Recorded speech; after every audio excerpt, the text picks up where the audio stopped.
Welcome everybody to our live stream. Astrobate, what's up? Good to see you on the stream. Thank you for the compliment.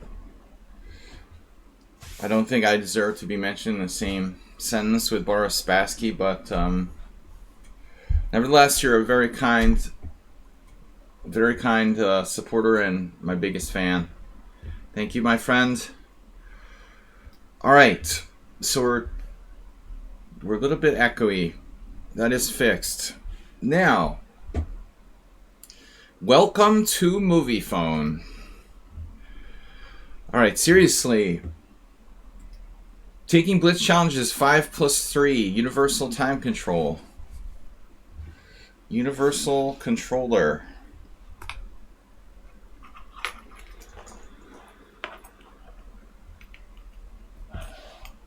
Yesterday's simul time got a little bit of out of control problem. Miro BTW, good to see you. Thanks for subscribing. November Madness. I want to check something. Just thinking, I almost forgot. Feel free to challenge. Subscribers can go first.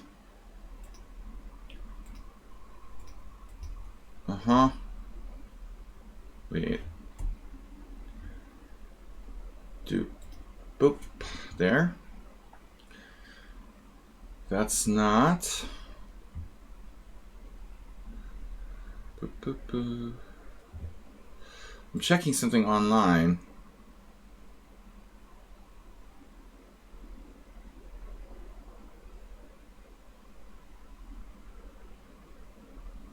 European. Weird.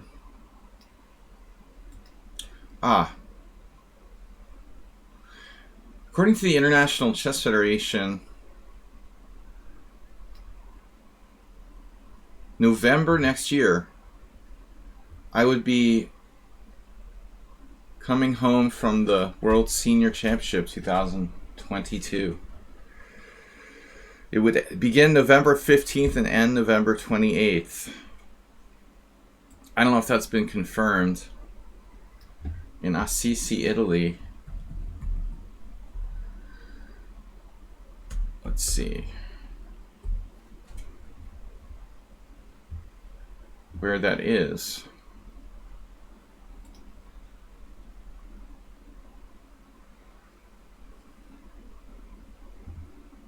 Central Italy. It looks like it's probably not that far from Rome. UNESCO World Heritage Site. Basilica of San Francisco and other Franciscan sites. Interesting.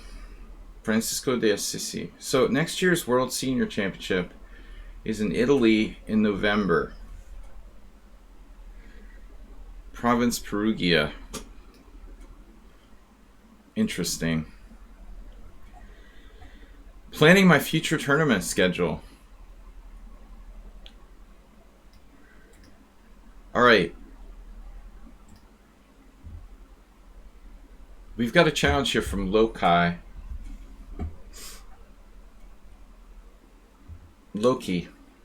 Actually, Loki. All right, Loki. He's a low-key, kind of low-key. We'll have to ask Anthony about that place in Italy. What he says. All right, our local Italian, our only Italian regular. We're playing next year's World Senior Championship, very possibly. I wonder if anyone's ever won the World Senior without actually being 50. They've only had the World Seniors in 2 divisions for like 10 or 15 years. They used to have it just was like over 65. That would be tough to qualify for. Alright, Astrobate, in honor of you, we're playing the Vienna game. Now the question is, what do I do here?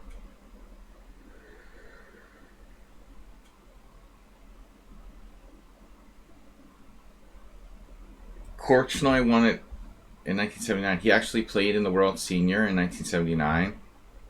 Are you serious? What? The guy was in his prime. There's no way he played in the World Senior Championship in 1979. He couldn't have been old enough to play in the World Senior Championship in 1979. What are you talking about? Oh, he won it at 79. He won the World Senior at 79. I thought you meant in 79. Of course. Alright, I understand now. When he was 79. The only hope for me to become a Grandmaster is to win the World Senior Championship. I don't have like hundreds of thousands of dollars to sink into playing tournaments every month to achieve the title in a normal way. Alright, I'd have to like quit working and just be a chess bum again. I don't think I can afford to do that. We have to take the easy way.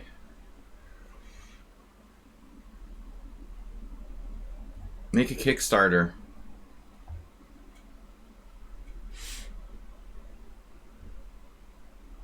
The easy way or the highway? D5, okay. Play like a reverse Belgrade Gambit with knight to D4 or something. So basically this is what, like a Scotch reversed. Reverse Scotch. Tezeg is obsessed with the 3 a.m. 3 a.m. defense. Alright, this bishop is important.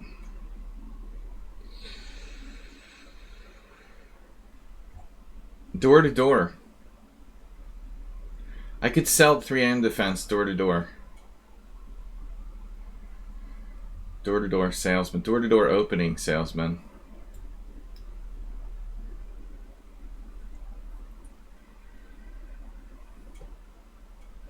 Good suggestions, guys. Hi, I remember when I was a kid and we used to sell stuff for school. I hated that so much. Whatever we're trying to raise money for something, we did like go door to door and sell stuff. I detested doing that. Actually, I detested delivering newspapers and I didn't mind delivering newspapers, but I hated like going to people's houses to like ask for money, you know, because we had to get paid. We had to collect like payments. The worst was like collecting when I delivered newspapers. I hated it. People were like mean. It was, you know, nobody likes to pay money.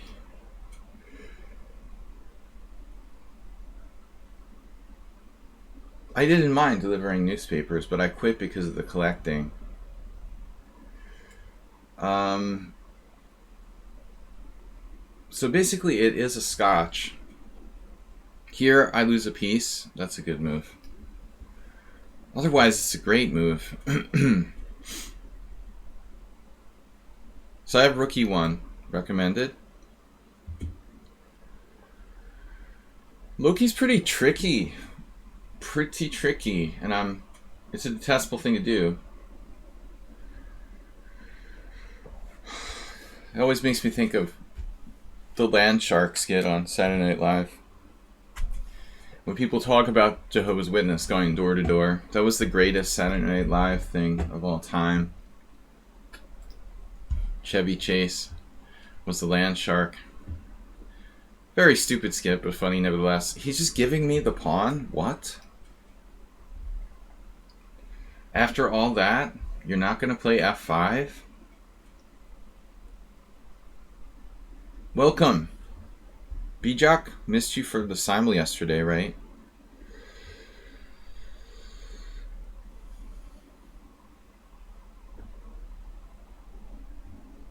Last year. Yeah, last year.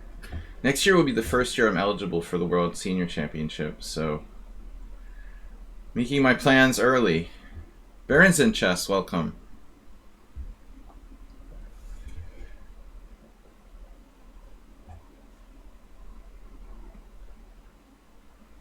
We can visit tens of millions of houses simultaneously. I can hold a telethon.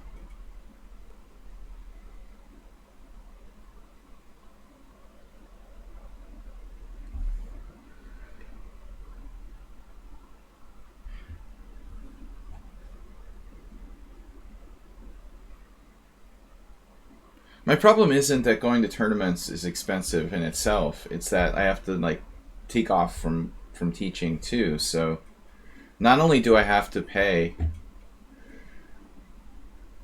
you know, expenses, but we also have opportunity cost of not working. It's too much. But one tournament a year I can handle. That's what we did this year. One tournament.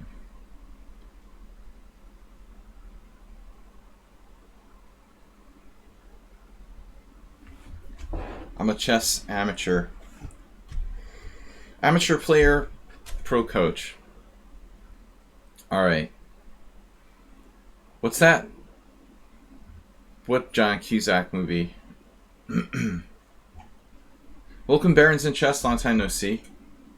You were here once, a couple last week, or I remember. Alright, I've got challenges from Tezik, and then a new player here, J-Star. But J-Star has no games, so I can't accept players with no games. That goes against our fundamental televangelist rules. G4, bishop G6, I guess. We can grab those two pieces for the rook.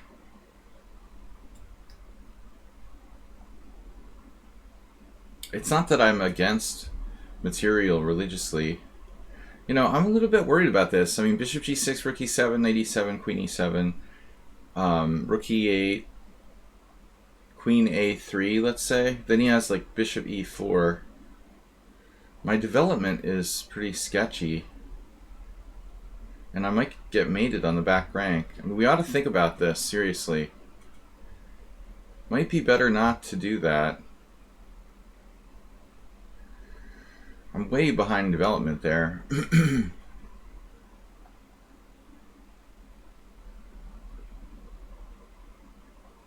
That could seriously be dangerous.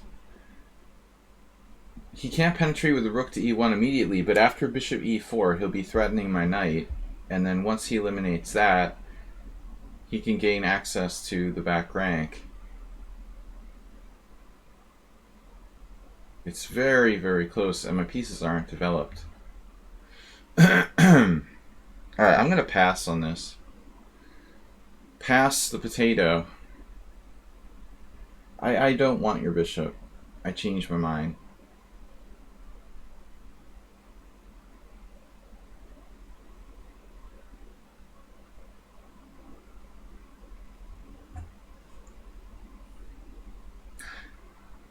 Thank you. Thank you. No spoilers. Anything like that. We wouldn't want to have any spoilers.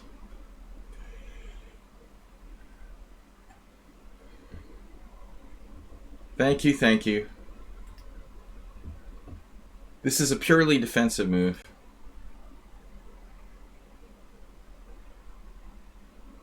You would have taken the bishop? Sucker.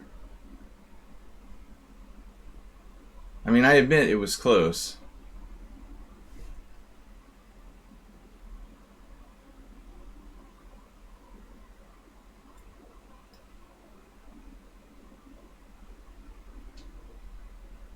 All the World Championship games have been, like, well, I think, you know, high quality of play, statistically. But the games where Nepomniachtchi was white were conservatively played by him.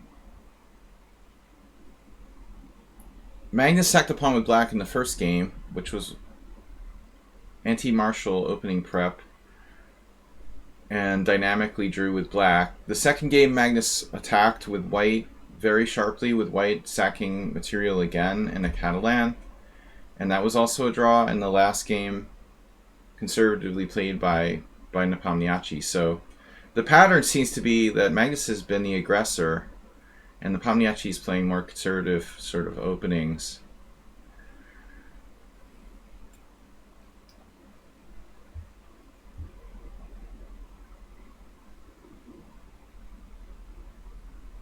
Minor threat. It's a punk band, right?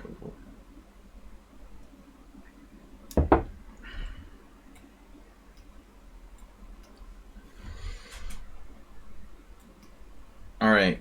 Master of the pre-moves. This is what you want to have happen when you play the G3. The G3 4 knights. But there was this time that Ivanov had a game where his opponent played knight takes e4 like a reversed Halloween gambit. And he was like hyperventilating and freaking out. Black got a really good game. This is an actual move. You can play knight takes e4 and sack a piece here. I don't know if it's sound, but it's interesting. I just want to see this for a second. If you do knight takes e4, right? I wonder if white could decline that. Like, you can't decline it, can you? It's just down a pawn for nothing. Okay. So you have to take it. And then d5. So this was subsequently played in some real games. Knight c3. d4. And then white gives the piece back, typically. Ivanov played knight here. They had this game. This is bad for white. He actually should play knight h4.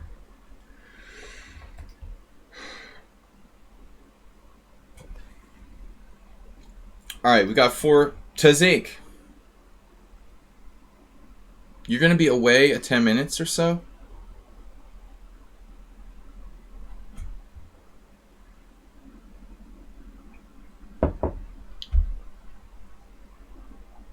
Yeah, I just simply have this rule in place to play people who have 100 rated games.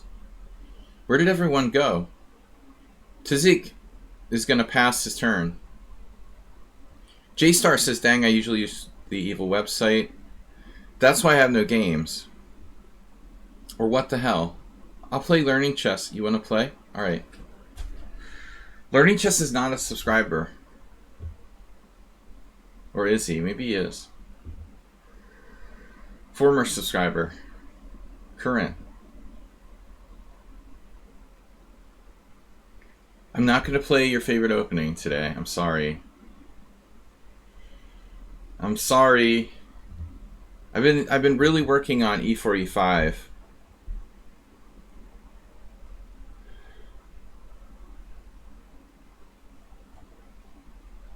I just hate like commercialism in chess. Knight f3. Alright, we're working on this e4, e5, knight f3, knight c6. It's all about money, man.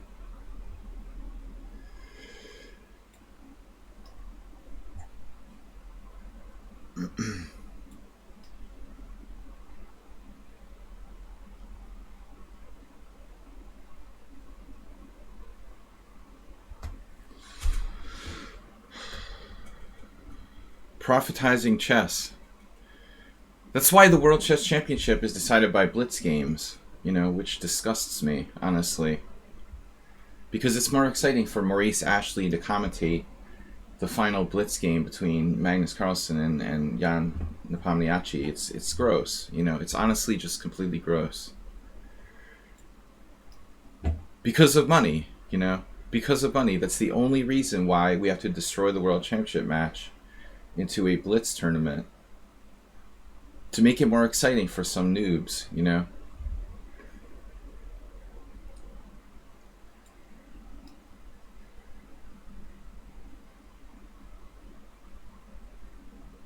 Just chess for the love of chess.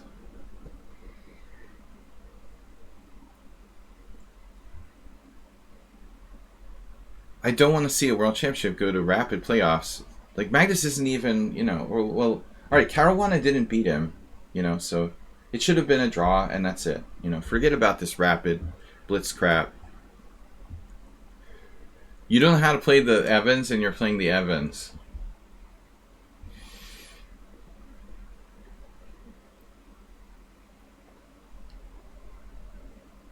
I think I played this position before. I can never remember what the best move is here.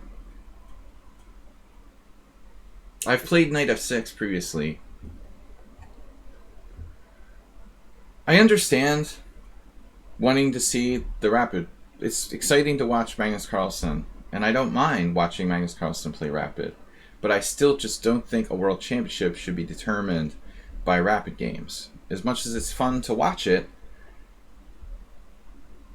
you know what I mean? It's still not really a determination of who the best chess player in the world is. He's the best rapid player, or he's the best blitz player, but it's a different animal, you know. We got to respect the classical chess.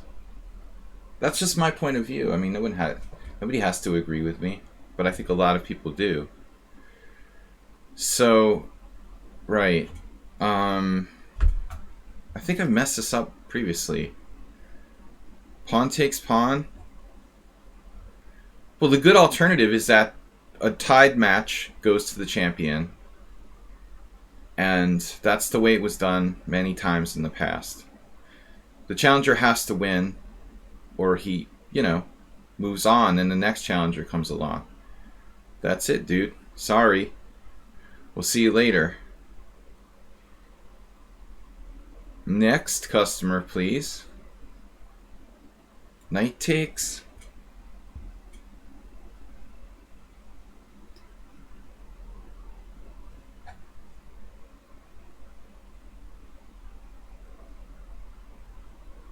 I think would be exciting. Make the World Championship happen every year.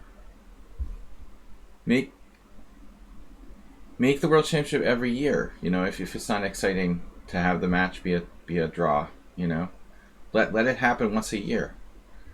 Once a year, the World Championship has to be decided. It would be more often. And Tizik, why are you resigning? Come on, man. Can't play the Evans Gambit. Your position isn't even bad. Well, these World Championship matches over the years have always been, made up. You can make up any rules you want. It's usually, historically, World Championship matches were agreed, in all different kind of conditions. You can make up individual conditions. But it's become standardized under the auspices of the great World Chess Federation. Yeah, I mean, what's the problem here? You play knight takes e5, knight takes e5, pawn takes e5, queen takes, bishop takes f7, or what? Bishop takes f7, wrecking my pawn structure. So we both have wrecked pawn structures. It's not that clear. Why are you resigning?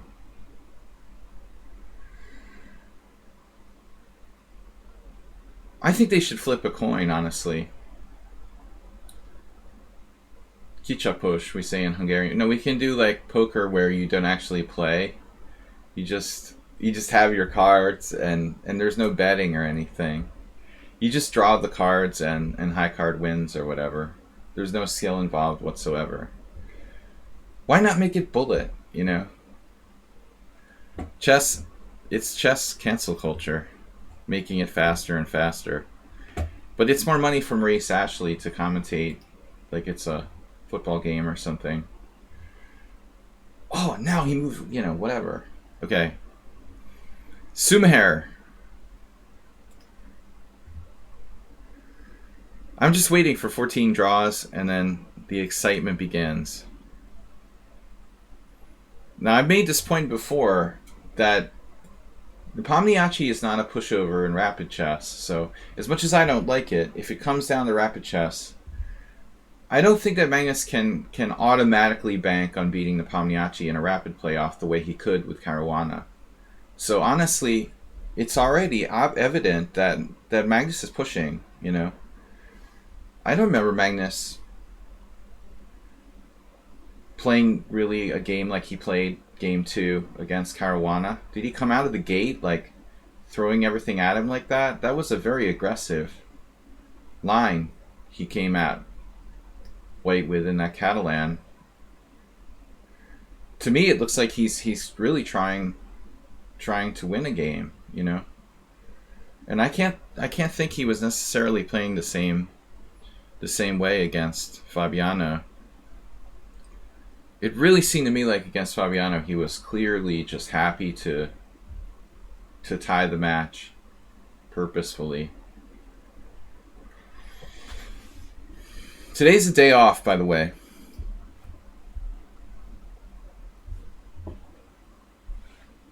in the World Championship. I'm not sure. Are the rest days equally spaced out? 3 games, then a rest day? I didn't really check the...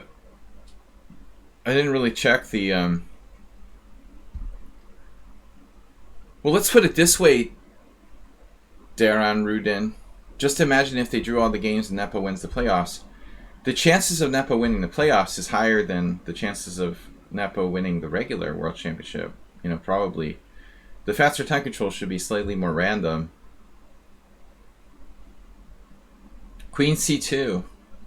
He should have a better chance of winning in Rapid than he does in Classical. Pre-match odds were 83% Carlsen to win in regulation games. 5% tie, something like that. But I would imagine in Rapid, the odds would be slightly higher. There would be an upset.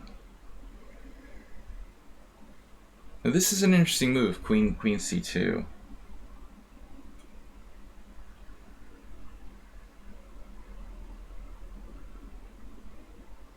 So if I play e6, you can play something like f4.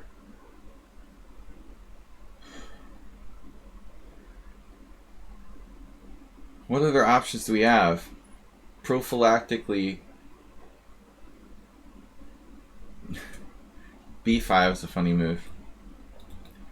b5 is not a good move, probably. All right, this is best, I guess. Only one rest in all games on day 3? I don't believe so. No, that's not possible. I imagine they're spaced out. But I wasn't sure if it was every 3 games exactly.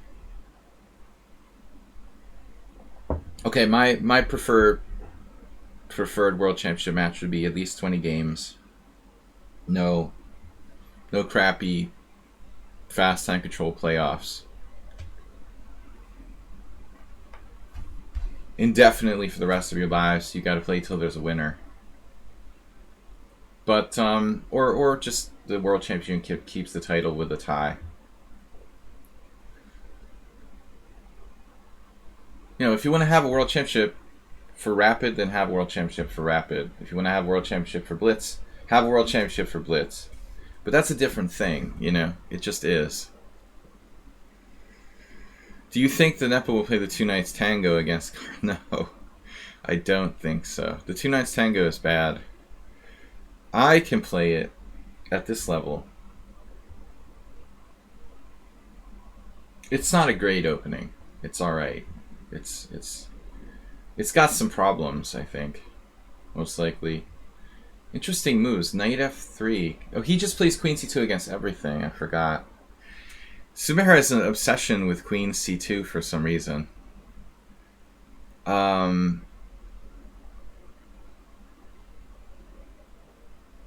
Queen c2 obsession. Now with Knight c3, you're playing the Nimzo. Then you feel comfortable again. You're right at home. I'll steal that pawn. He was afraid he would lose the c-pawn. Knight f3. My favorite move, but... What's going on with this d5 pawn here? Is that pawn live? No, I think we should simplify.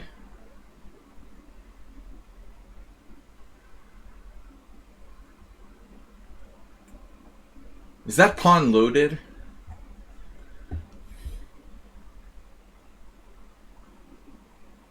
Disaster piece. Hi.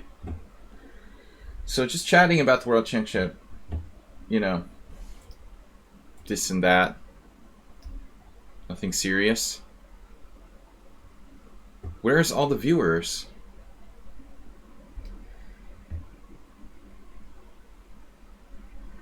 Pawn takes pawn?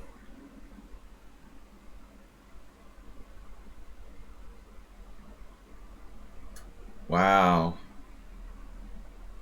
Pawn takes pawn, knight takes pawn.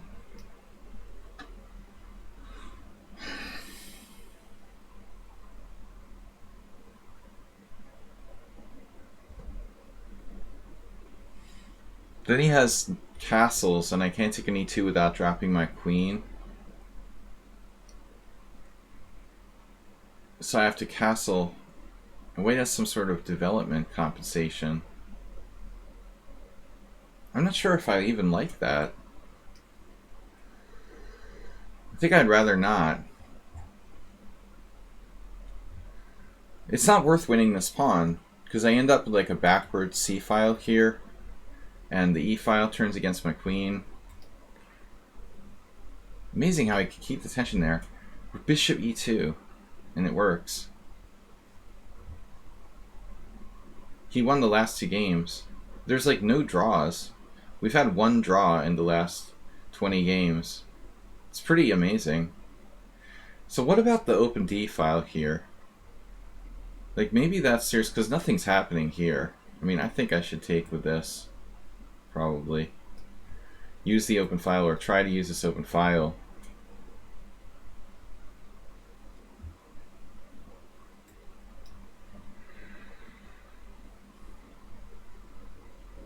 Not a lot happening, though, in this position.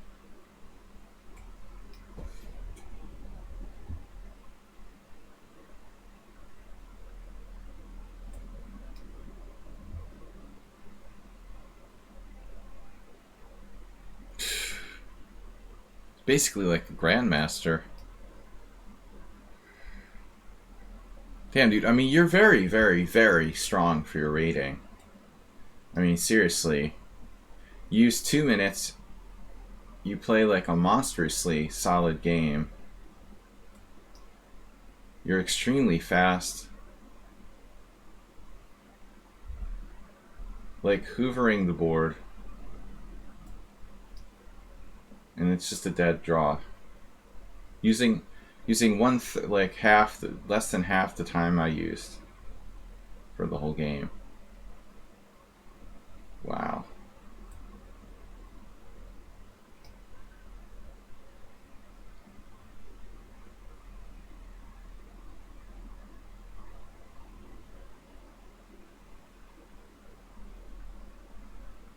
Black has some tiny advantage here.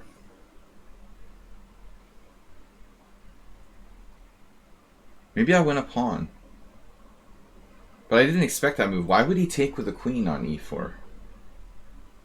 That's very strange.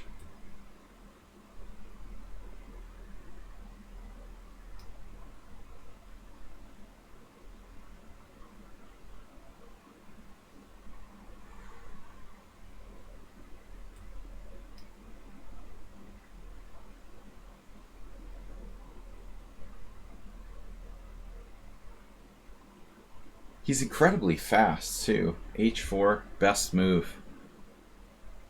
My queen's almost trapped.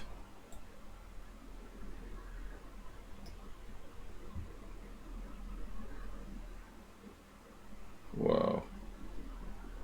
Okay, now.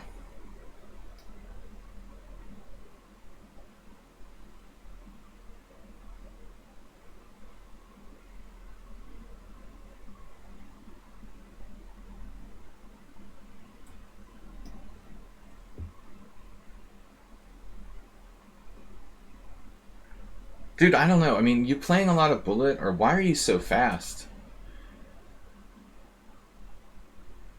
How is he so fast? He's 1500 in chess 960?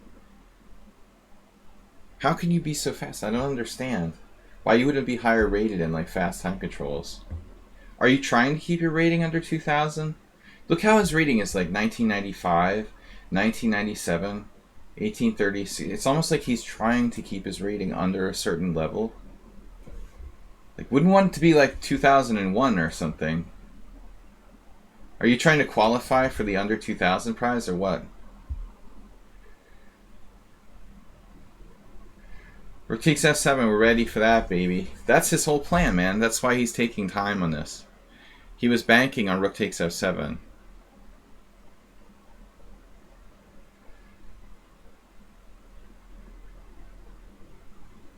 But I have a surprise.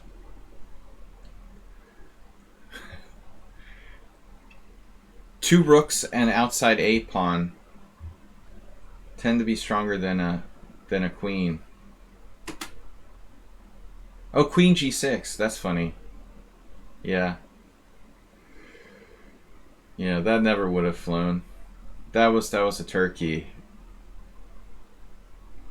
Just that you're even thinking about that move shows your cheapo-oriented nature, Uber driver.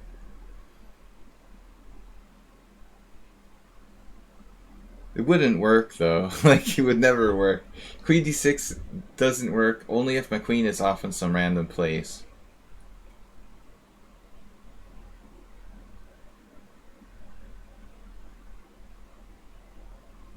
This is an amazing move. And 10 seconds left for me. Wow. It's unbelievable.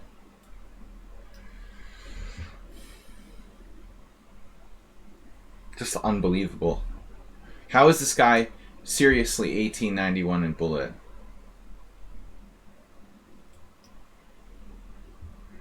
There's no freaking way. He's just too smart, too tricky.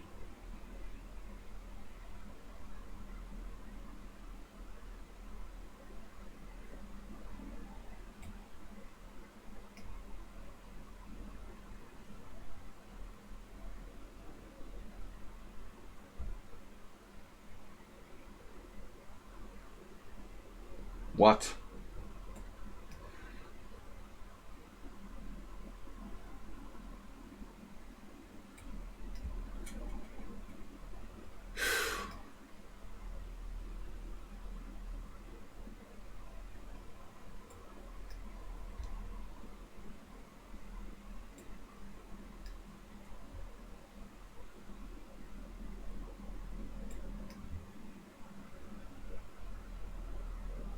It's unbelievable.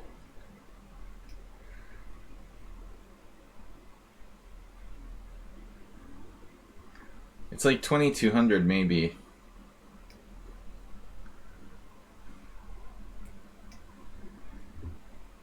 No, I mean, he's really gotten crazy good. I don't understand how you can possibly be under 2000. I mean, unless you're purposely keeping your ratings under 2000. This is the only explanation. I don't get it, man.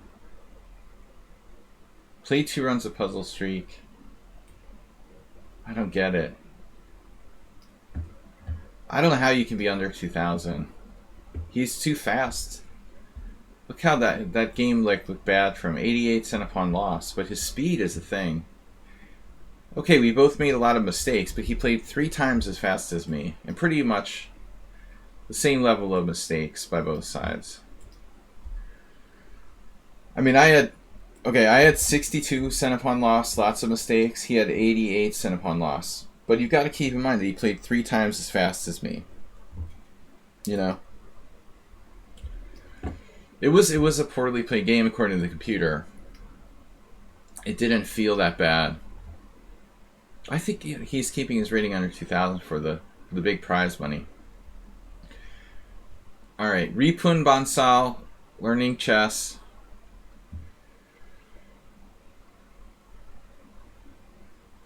The Kingside Pawn Storm. What Kingside Pawn Storm? He did a good job. He at one point was equal, look. He saved the position. Like, seriously.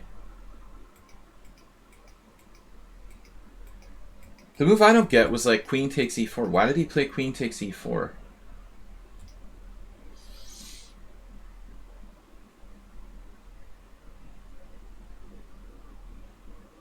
The computer thinks it's almost as good, but I still don't get it. This looks very drawish. Of course I have control of the d4 square, but it's like tiny advantage. Ripun. FM is challenging. What FM? Yeah. Yeah. That's your new title, learning chess? GM Gowrie.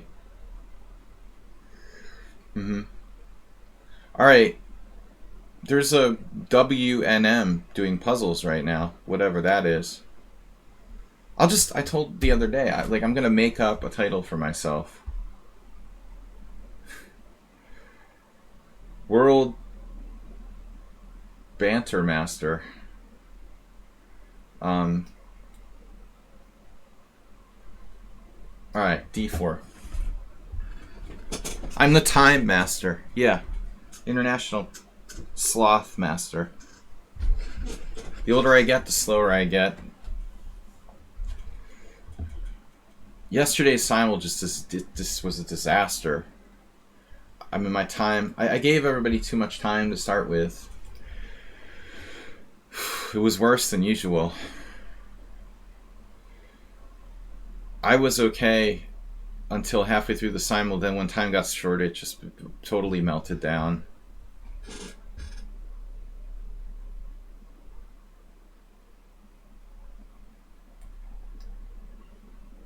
I was always slow? You remember that?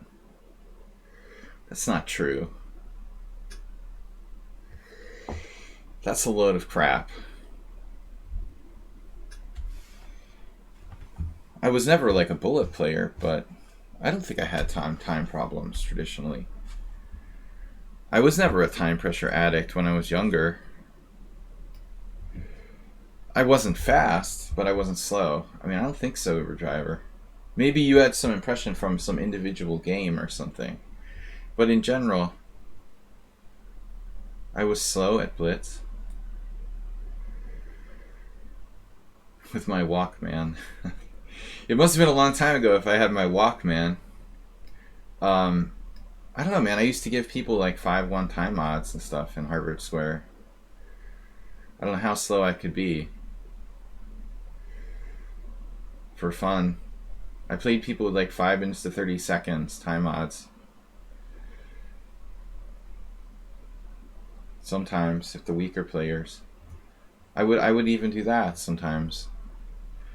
But I was never a speed specialist, but I wasn't as slow as now, you know? I mean, now I'm like... Okay, streaming is a different story, honestly. Streaming is slowing me down because it's making me, like, think more and talk more and try to use my energy. The streaming has definitely made me slower. You know, there's no question about it. I'm more conception-based. No, I don't use Chessable. Again, I don't want to support... I don't want to support... what to say... the monetization of... Unfortunately, Chessable is owned by entities that I don't really like. So I'm making a choice not to. I don't like ChessBase either. I mean,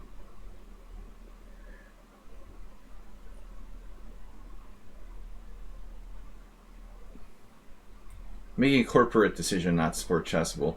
It's not again. I like the idea of it, but I won't. You know, I won't invest in that product. Support like the Magnus Group or whatever.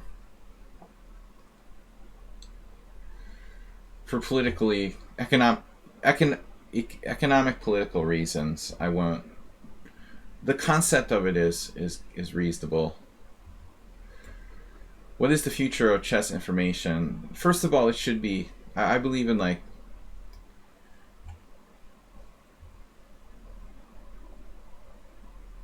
making things accessible. I like lichess. It's open source.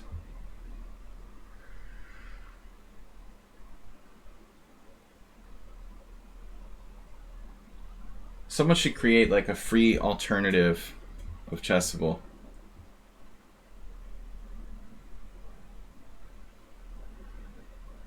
Of course, the quality would be lower. People won't make courses unless they're getting paid to make them. But you could do it based on like donations or something like that. A donation-based equivalent to Chessable would be cool.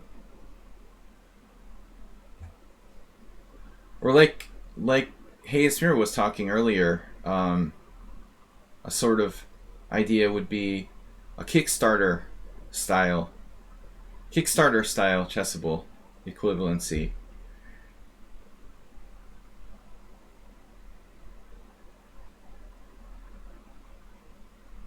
How to keep concentration 90 minutes plus games. I don't know, man. I mean, I used to play like 6-7 hour games, no problem. I think it's like building up your endurance, your concentration. It's like your concentration endurance. Actually, Arsenal fan asked a very similar question yesterday. I don't know, but h6 is a freaking annoying move. That's why they play it. Why not? That's an interesting move. It's clearly my bishop's best square. I think it's an interesting move. But I mean, it's all relative. It's like, look, Bijak, like, if you grew up watching television on a black and white TV set, you know, you would be able to watch television on a black and white TV set, but try to make somebody, you know, some kid today watch television on, you know, I mean, you're not used to it. You could get used to almost anything.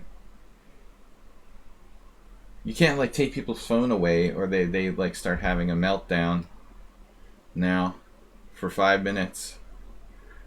I think you just have to train yourself to get used to those longer games. You can't expect to, like, play 3-minute chess all day long and then go to some 2-hour game and have good concentration skills for that. It's like taking an exam or something.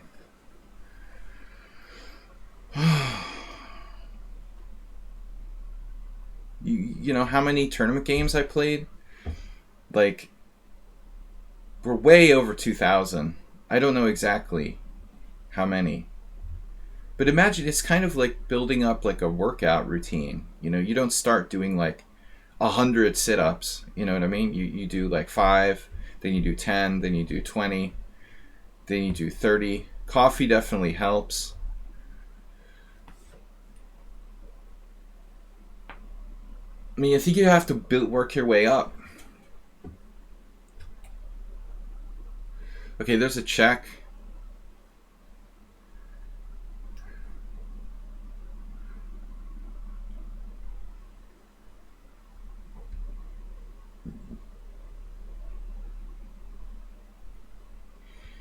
My problem is that I'm addicted to thinking. I mean, dude, I have games where it's like a 5-hour game and I don't even know where the time went because I'm not concentrated.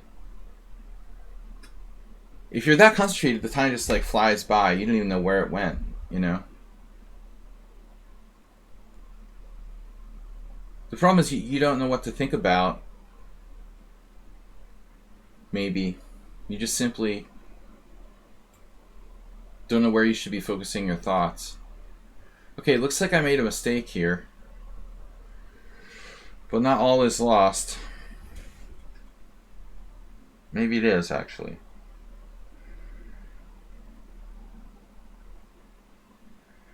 What am I going to do?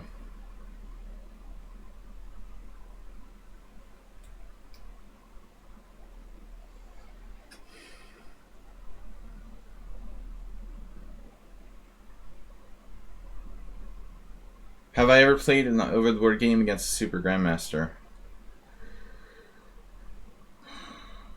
Not when they were a Super Grandmaster.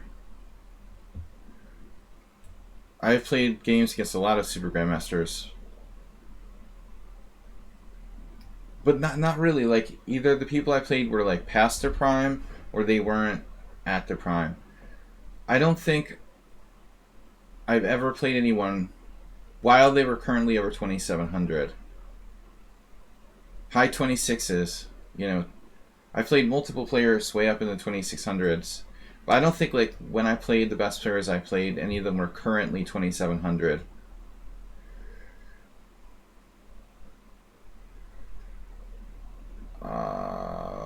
That loses a piece.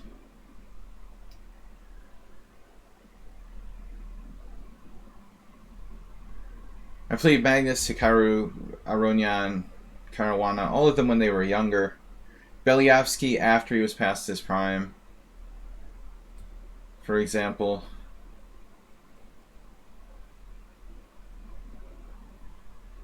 That's why you don't play h6. That's funny, Uber driver.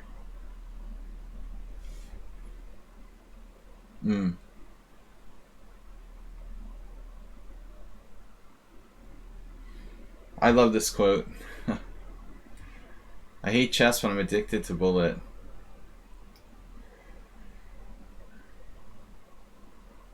That's sad.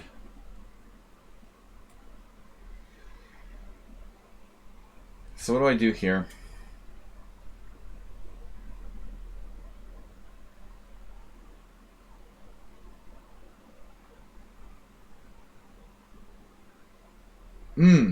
Time. He's playing to flag me. I forgot.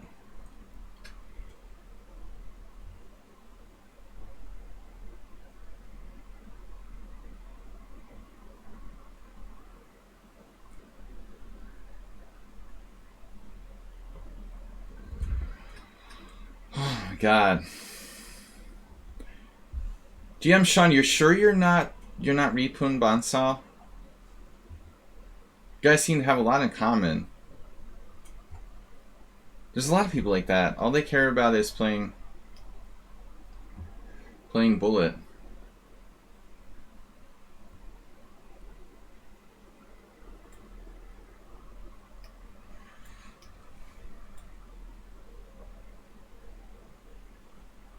But rarely you get the people who say they hate chess.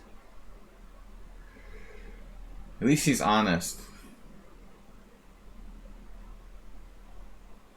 And you can also differentiate between chess and bullet. I like the fact that you don't consider bullet chess. We can agree on that. Any relation to chess is purely coincidental.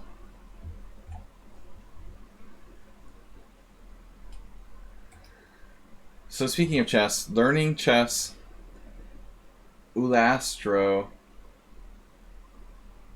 Lawrence Duffy, Hey It's Miro, GM Sean, Bishy the King. Bishy the King's challenged me the wrong time control. And then the bullet guy. For a donation of $1,000, I will play my first bullet game. Just so you guys know, that's 100,000 bits. I have never played.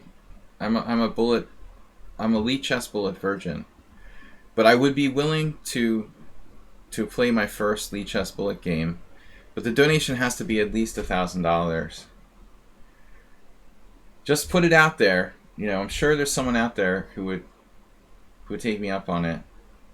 I will not play for less than $1,000 a bullet game. We have 0 bullet games. Bishy the King, time control is wrong. Please re-challenge me. Alright, Hey Esmiro. Learning Chess, are you a subscriber? Learning Chess is not. If you donate, yeah, I'll round up. We'll take a collection. We'll take a collection for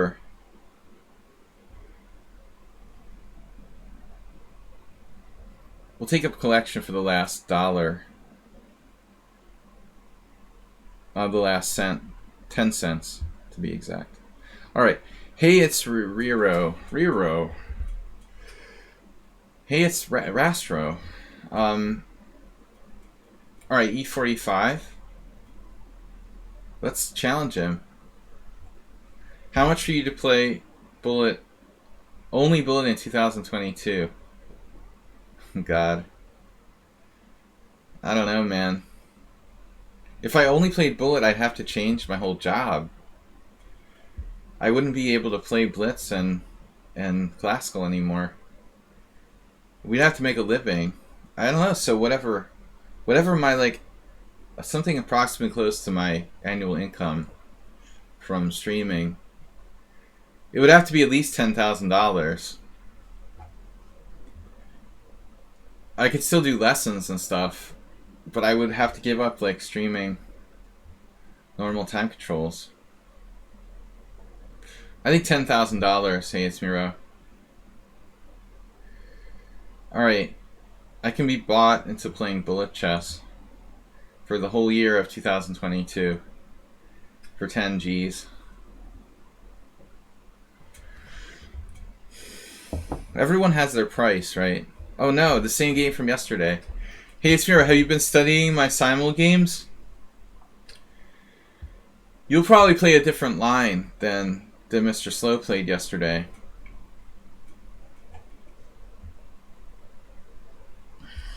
You thought this day would never come? You mean the day when someone plays the Roy Lopez with black, or plays against you, let you play the Roy Lopez? Is that what you're saying? Or you mean like the day that I would play? Because it's not a regular part of my repertoire. You gotta understand, of course. What's this? Oh no. Bishop takes c6. Man, that's gross. He played bishop takes c6. Is that a move? Are you serious? Bishop takes c6? You should be banned from online chess for that move. Wow. And bishop takes c6, that's horrible. So now what do I do? Knight f6. Knight takes e5. Queen e7, right? And if he defends the knight or moves it, I grab the pawn. So I guess knight f6 is okay.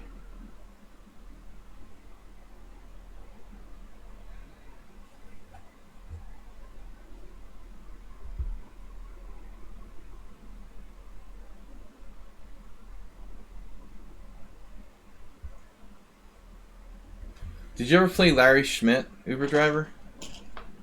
He used to play the Schliemann, Boylston Chess Club in Boston. Larry passed away last year. It's really sad to hear that. I don't know what the right move is there for me. Maybe it was this year. I think it was last year. So if bishop c5, maybe he really takes this pawn. Can I take on e4 here?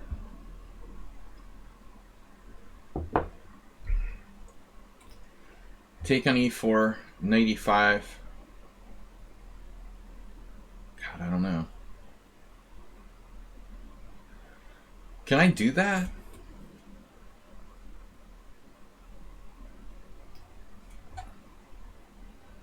You played him 10 times. Wow.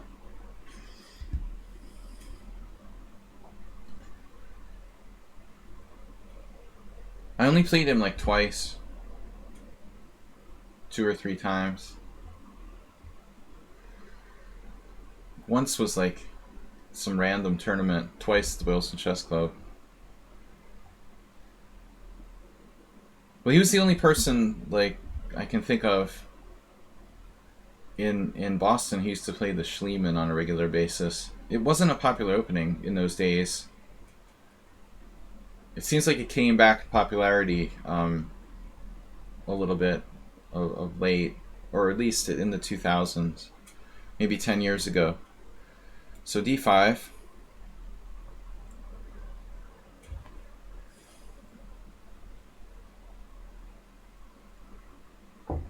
Yeah, I remember playing him. I remember once we had a very long adjournment. I don't remember what the game was.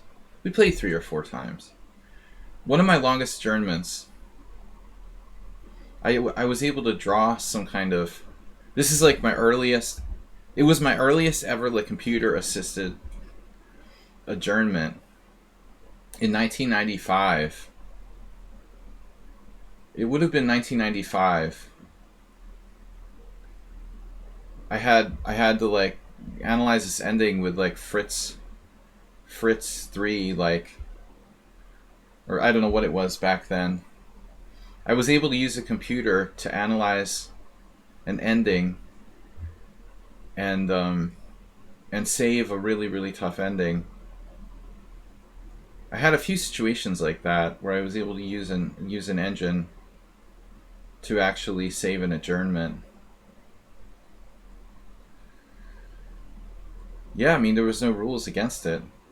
I mean, this was a totally, it was totally new. You can't, it's like enforcing drug laws. Like, you can't enforce a rule if no one can be forced to follow it. So it had to be just allowed. You can't like put people on the honor system with something like that. So by default, you have to make it legal. It's like in correspondence chess. In some correspondence chess, it's legal. No, I wouldn't allow people to make me play bullet chess by using channel points.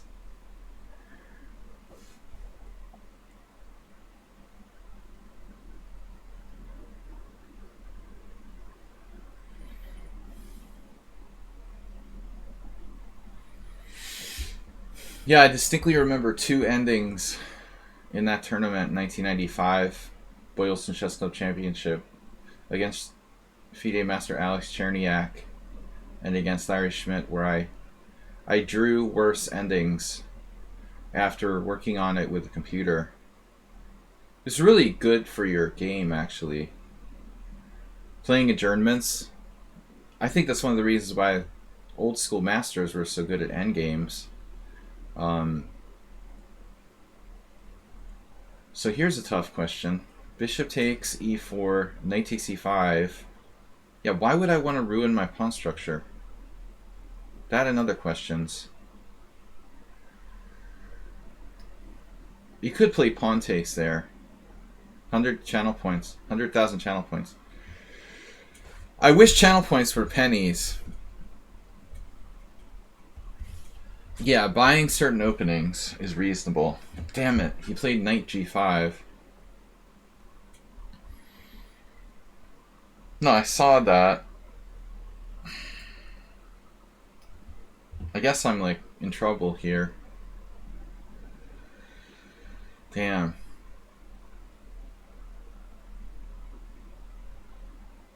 I just lost. I just lost. I have to be lost here. Sucks. Jeez. How is this happening?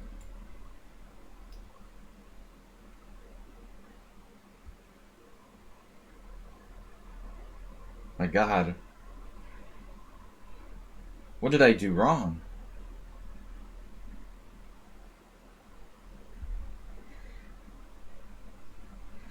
Okay, maybe it's not that simple. But I don't like the look of this.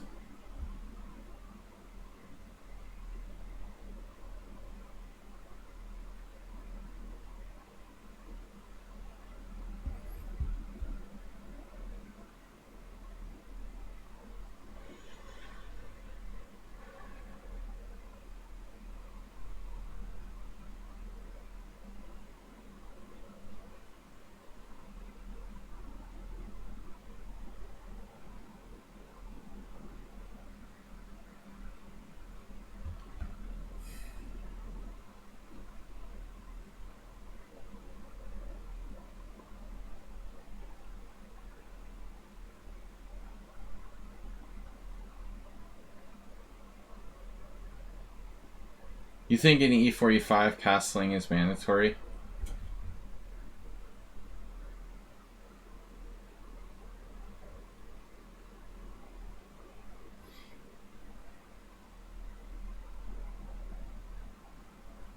No, Cherniak had like one of the best levels of concentration I've ever seen.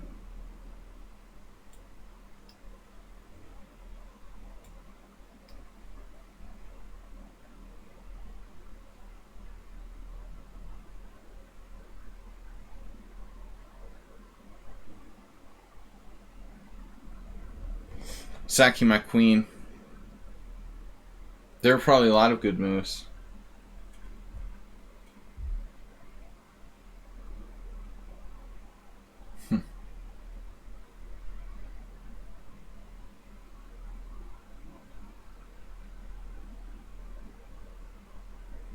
Be Uber driver with a smart remark, like castling is a good idea. Very funny. White has to be winning him. Look at this subtle move he's got. And he's super fast too.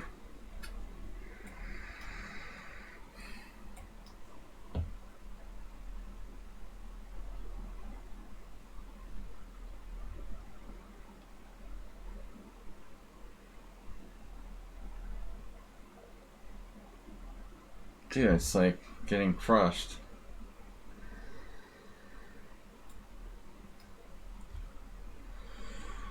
What?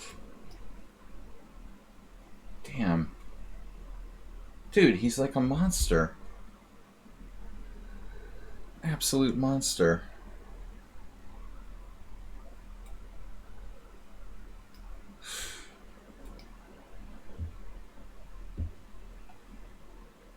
Dude, what a game. Look at this game.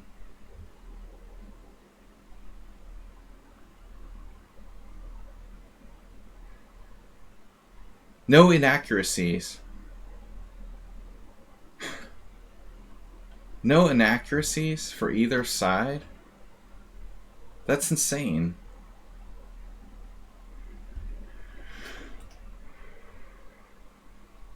There was literally no inaccuracies for either side. 2 mistakes for him, 3 mistakes for me, and a blunder.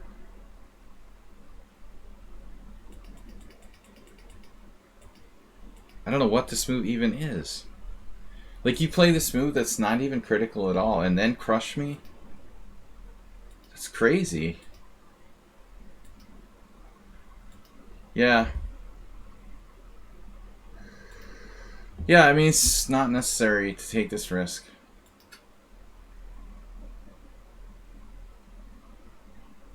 This is just not live and learn, you know. I just can't afford to do this. It was just too risky.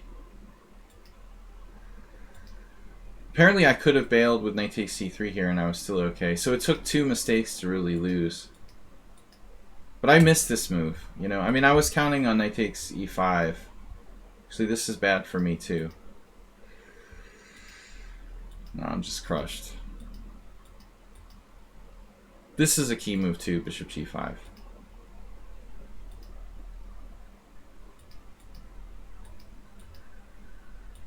That's best. That's best. That's best. That's crushing. Yeah, nice game. All right. Yeah, I'll never do that again. Take on e4. It was greedy to want to take on e4. Why did I want to do that? I don't know why I wanted to do that. I'm just not that accustomed to playing the Schliemann yet. Learning chess. These 1800s, it's not an hourly blitz arena, I'll tell you that, man. This ain't the hourly blitz arena. These 1800s are pretty good. 1900s here are like brutal.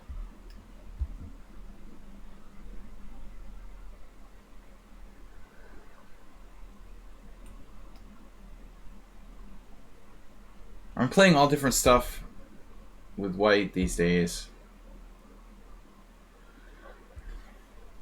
It's an interesting move. Astrobate had some games like this. It's tempting to play knight to d5. I don't objectively mind the doubled pawns. After last game, it's like thematic. I've got to improve my Schliemann. I'm gonna castle this game. I'm gonna follow the advice of Uber driver and castle. We could literally have the same game. It's pretty funny. Reversed Schliemann. But I'm not that crazy about this exchange.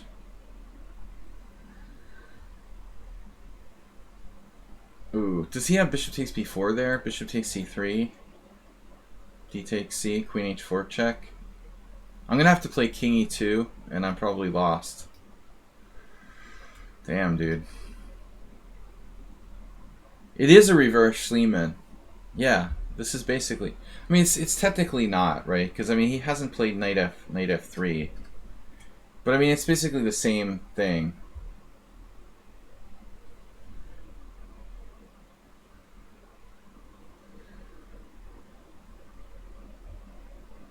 Do the Steinitz first? No, I don't know. The Berlin is better, yeah. Better, if better means, like, being more sound, it's better. But the Berlin is boring for most people, so... I don't really want to play, like, boring endgame, dry style games necessarily in Blitz.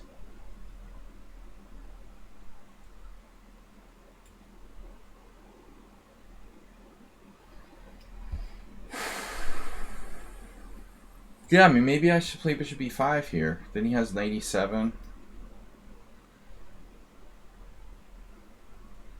I don't know.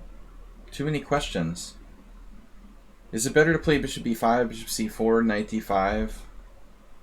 Which of these moves is best? Bishop c4 felt like the right move. Uber Driver recommends castling. It's very conservative. Very classical of you, Uber Driver. Look, I castled. Are you happy? Did you make a comment like last week or 2 weeks ago that I never castle or something like that? Was there another recent reference to that? So I'm about to hang a piece here with bishop takes c3 and queen c5 check. This clearly appears to be one giant cheapo. Knight d5 is an interesting move, however.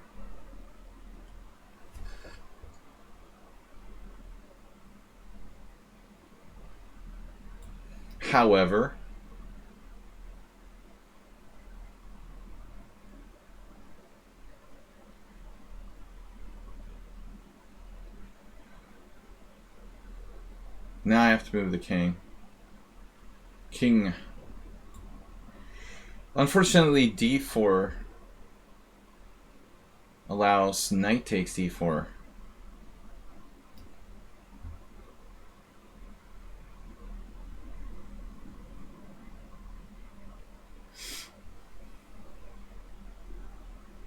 Right about now, he realized he's not really winning a piece.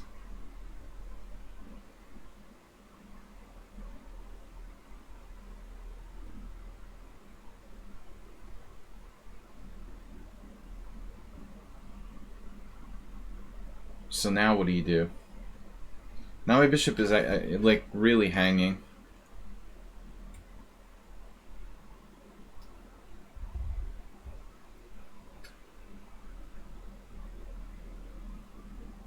Yeah, maybe b4 traps his queen or something. Damn, dude, does that work? Wait, b4, queen takes b5, a4. If queen a6, b5 traps his queen. b4, knight. I mean, he could play bishop b4. No, b4 might actually work, Uber Driver. Speaking of your idea, in retrospect, that might actually work. Can I trap his queen on c4 with the d3? Right, then that's it. His queen is trapped. That's a pretty funny line. Yeah, I like. Yeah, the Rubinstein for 4 knights. But you plead guilty to the castling joke. You are guilty of that. I feel like I'm playing like the Pomniachi.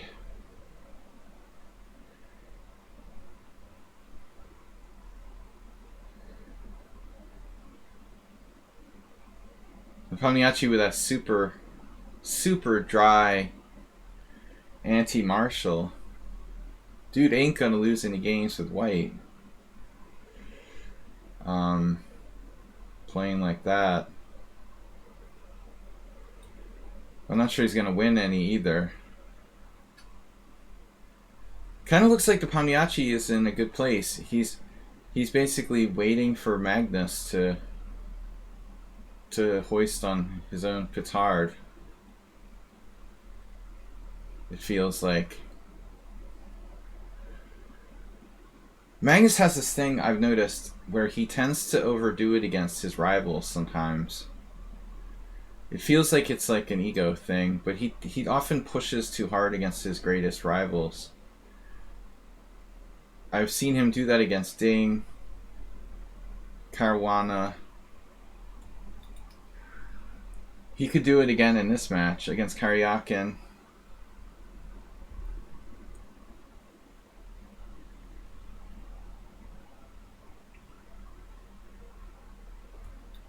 Yeah, white has a very good position here.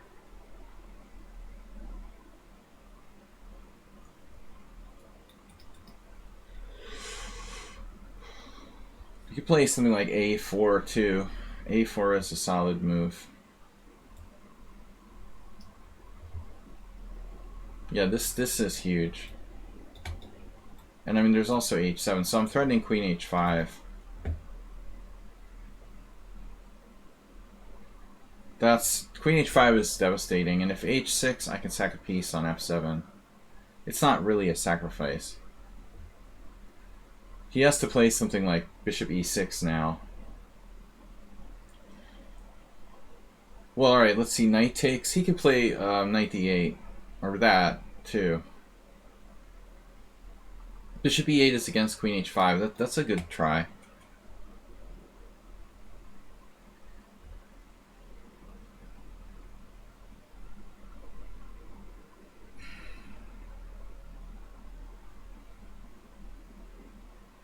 Man, I don't know. I'm so close to something here. Alright. This reminds me of something. This reminds me of some puzzle I saw. Oh, you have that? Oh my god, no. You have that move, seriously?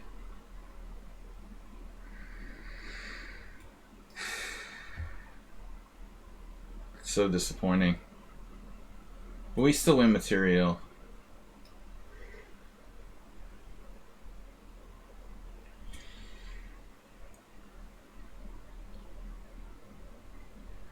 Yeah, something with the f6 square. I probably had some kind of crazy combination with knight f6 or rook f6. I think I can sack a piece to cut the board apart and mate him probably with like a rook lift.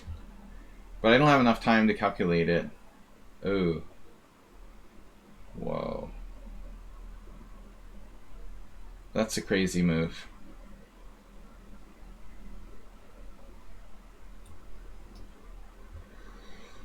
Take my rook's variation. He forgot about the bishop on b3.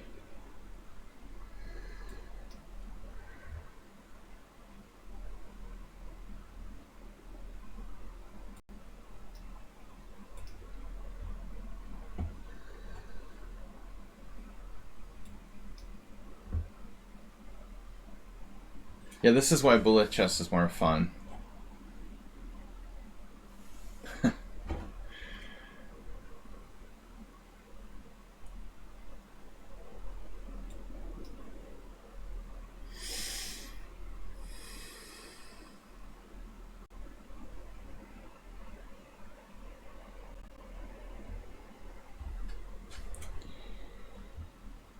I think that both World Championship competitors are very versatile chess players.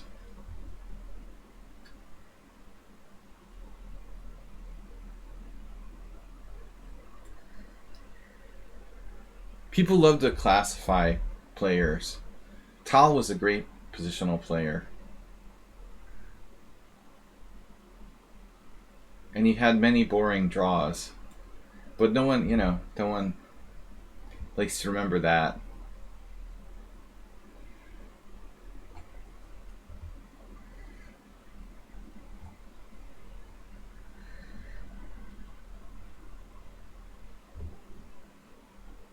Not as many as Petrosian, of course, but still. Everybody likes to put people into categories. Or put everything into categories. Categorizing things is favorite pastime. But, where's my mate? Do I have a mate here? Rook f8, take, king h7. Where's the mate?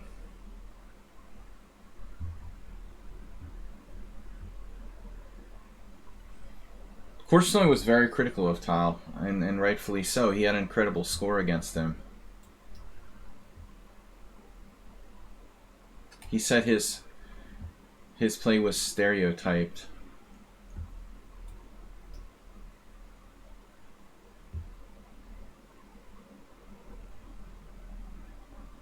Alright.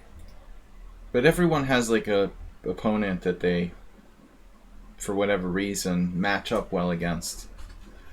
Korchnoi was maybe Tal's worst opponent. I think if they ever had played a match, like, Korchnoi would have killed him. We got a challenge here from this player with a 3+2 time control, but it's too fast. Lawrence Duffy's actually playing a game right now. It's over. All right.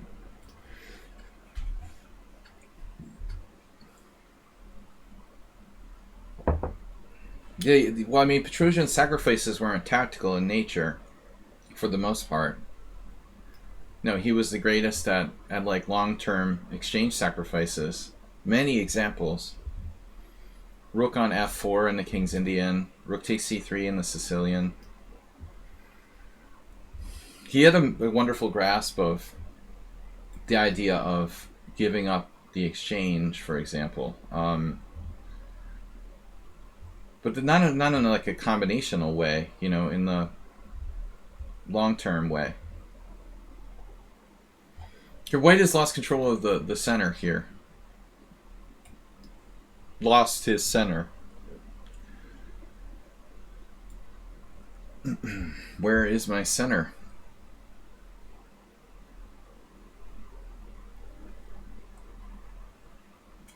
Have you seen my center? Is this knight just simply going to get exchanged off? If that's the case, this might be a mistake.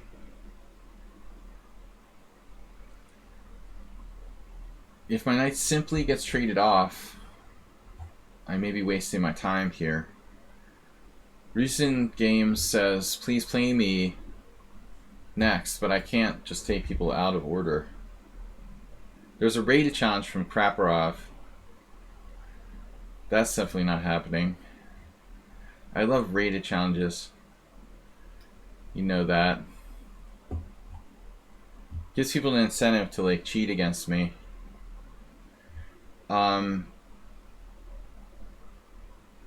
Nothing like beating a chess streamer with a computer.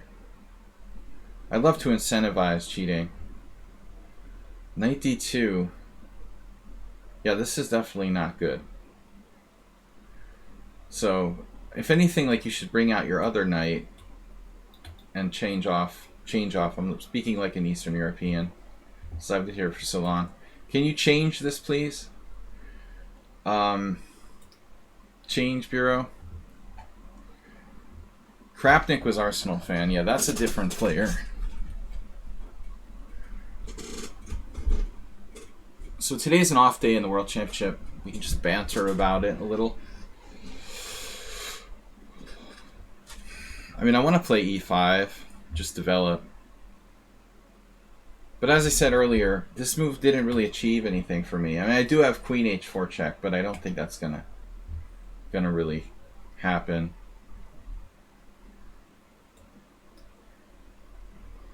Wonderful pieces for black. White's play is not completely principled.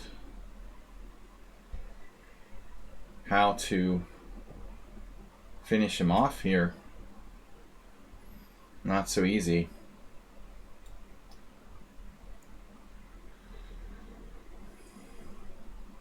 But I'll take this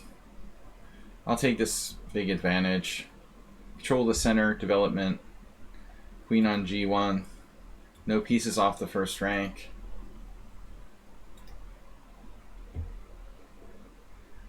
What do we do now?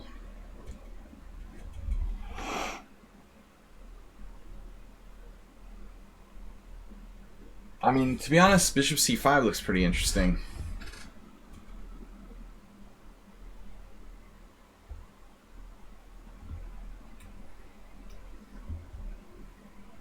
He has bishop b5 check, whatever.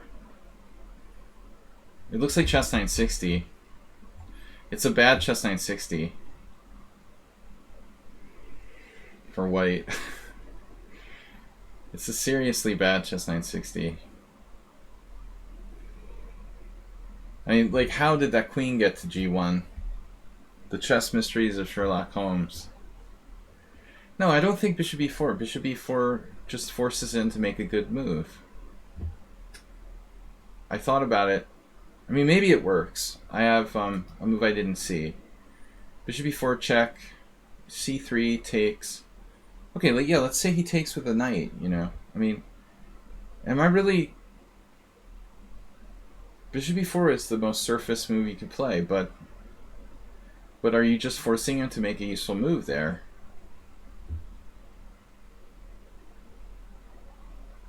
You gotta think about your moves. Are you making your opponent make a good move?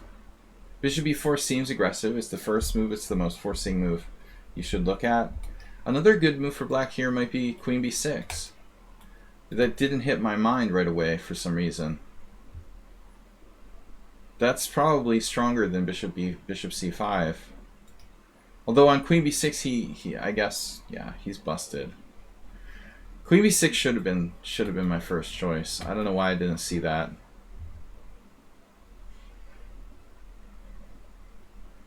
I just hate pawn grabbing in general. I mean, after queen b6, knight d2, pawn takes e3, knight c4, he can put up a little bit of resistance, actually. But this is tough to deal with.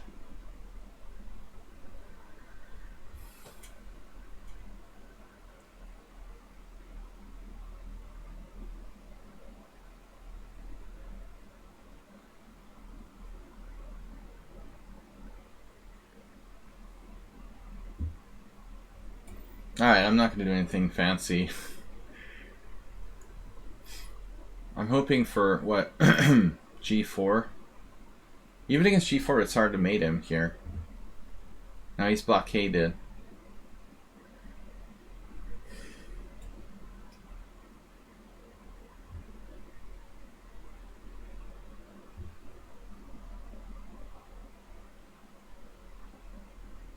Very hard to finish him off.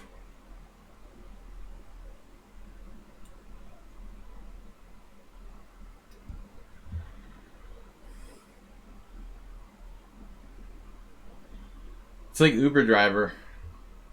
He never met a cheapo he didn't like.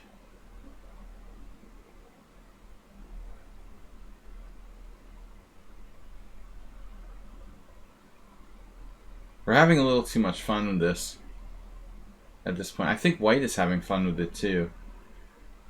I kind of feel like he's trolled me a little bit. I was very tempted to play bishop f3 there. Doesn't it seem like white's kind of trolling me? Like, how ridiculous position can I get and not lose? Or is that the goal? That is the goal, right? How bizarre a position can I achieve and actually not get directly mated?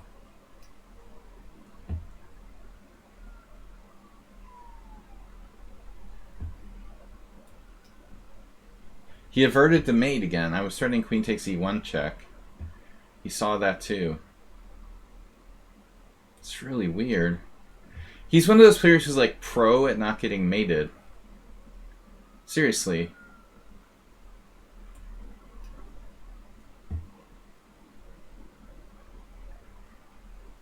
He can delay getting mated for like hundreds of moves. So he's like minus 20.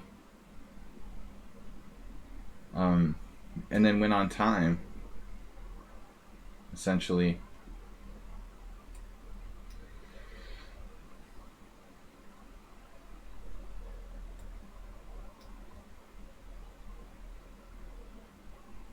It's already getting pretty weird.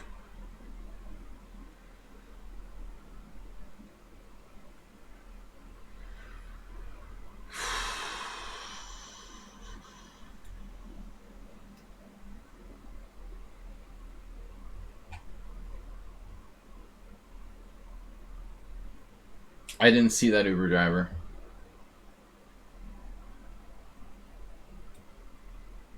You gotta try to sneak around the other way.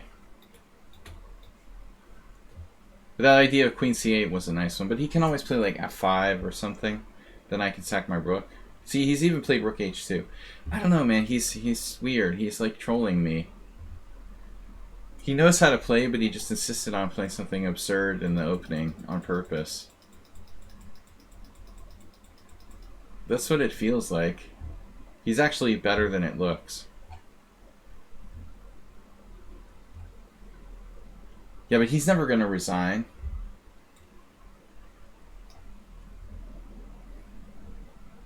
You know these guys that avert mate in 1, they never ever miss the threat of mate in 1. They get bad positions and they're good at defending them. And they'll never resign.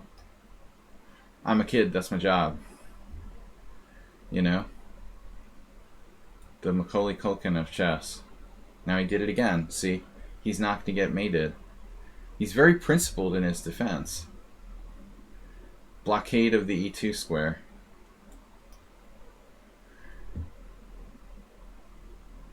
He's never getting mated. Now he got mated? Really? How could he not play Rook E2 here? I was commending his defensive skill. You never get mated in 1. You know, there's these expert players who do that. They're like amazing. That's what happens when you don't know openings and you get bad positions all the time. You get really good at defending lost positions. You put up maximum resistance to try to win on time in like fast time controls. It doesn't matter if you're down 10. You just keep playing, keep playing, keep playing. And averting mate in 1 for like 30 moves until you win on time. Alright. I had to cancel a couple challenges that were the wrong time control there. And then we're going to take Yevgeny because he's a long-time subscriber to the stream. And we haven't seen him in a long time. Yesterday, by the way, our VIP, Antonio, congratulations to Antonio, who reached 400 games played on the stream. Mirales with 400 games. Yevgeny with 75. So Yevgeny's definitely like top 15 in the all-time game rankings. If you got 75 games against me, you're a regular. Let's try C5. What about the Benko? Oh, he insta-took. He like pre-moved it. I don't even play the Benko and he's pre-moving. He's pre-moving. I'm just playing this for one of my students.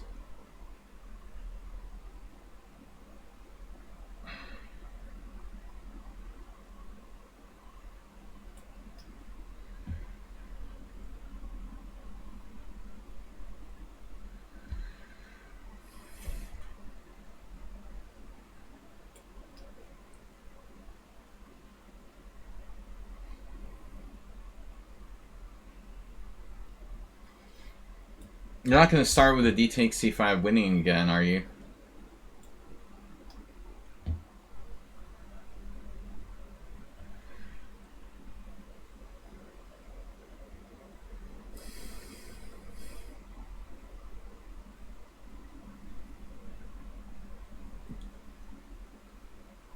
Uber Driver gives master classes on like trading off your own center and other selected fundamental, breaking other selected fundamental principles. that I live and die by. A7 is a very rare move. Is it not? Is it a good move here? BFD.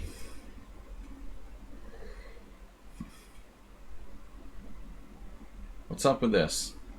So he's tricked me. So he knows this line and he's tricked me. Is that where we're at here? How does that work? I don't get it.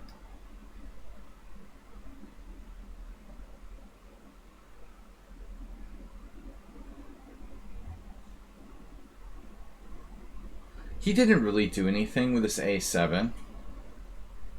It seems like.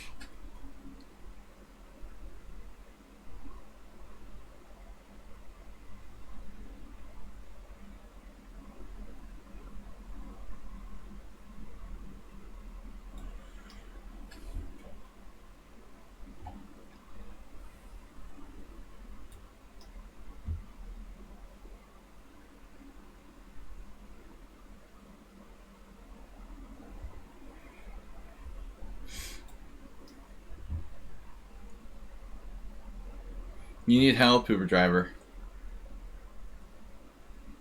There's treatment for obsessive compulsive disorder. It's really, as simple as taking like an antidepressant or something.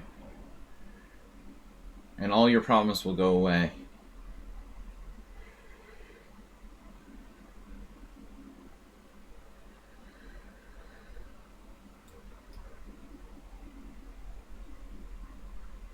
Wow. We can sack a rook. Alright. No, this actually looks pretty good for me. I think he slightly misplayed this, but I'm not the authority.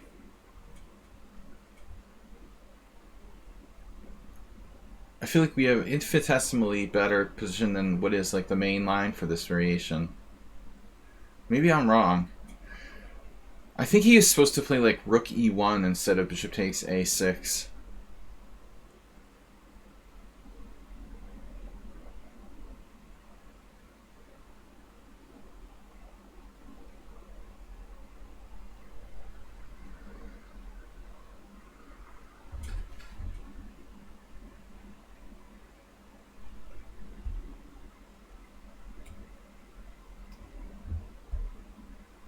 I don't know if this is the right move at all.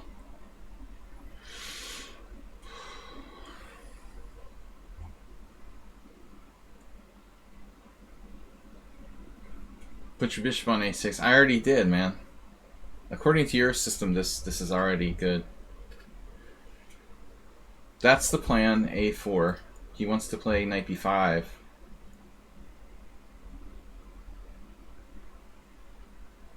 That's not allowed. Not today. Yeah, rook b4 is a standard move. At some point. It's probably not going to work now, though. Well, then maybe rook b4 is possible. Yes.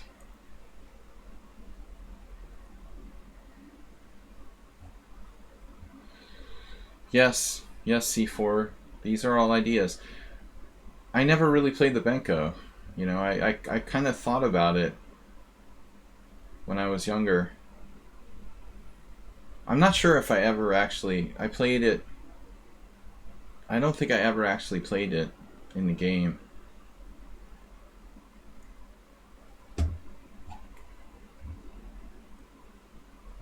Don't believe I've ever played the Benko. Just wasn't taking it seriously. I had a book or two on the Benko, but...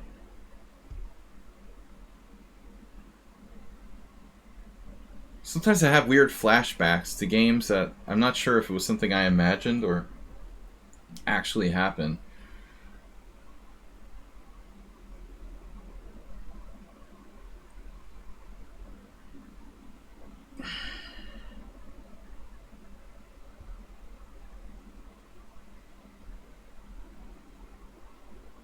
If c4, what happens? Not sure it makes a lot of sense here. That's the future protected pass pawn, an FPP.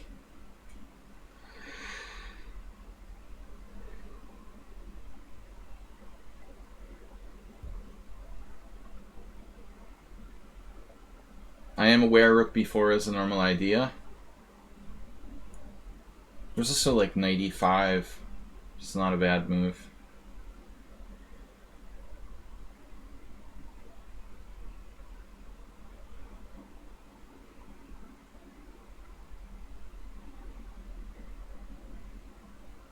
Problem is I don't know what to do. Rook b4, what does it do? c4, bishop e3. c4, bishop e3. I have a problem with that. I have a big problem with that. I don't like that.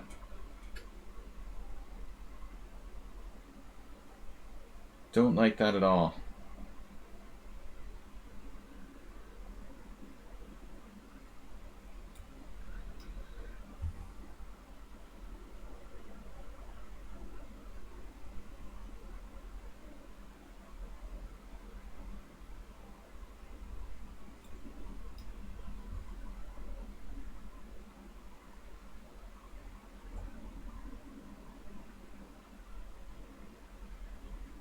That's true, driver.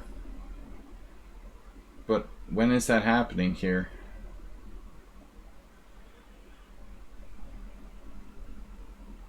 I've actually seen that happen in reality.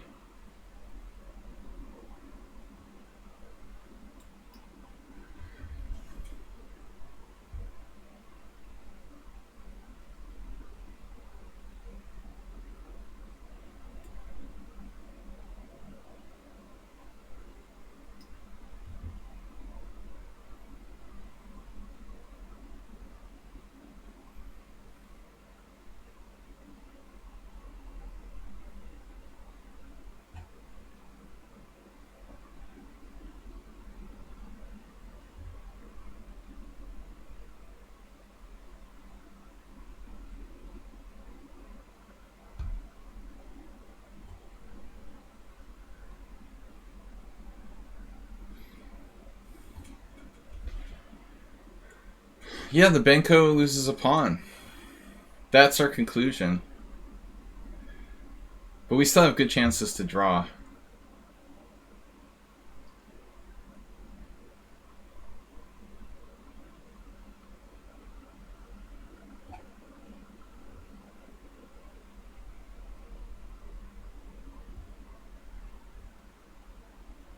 Friends, we're streaming for another half an hour, so I've got challenges from Old Yeller. Spicy food.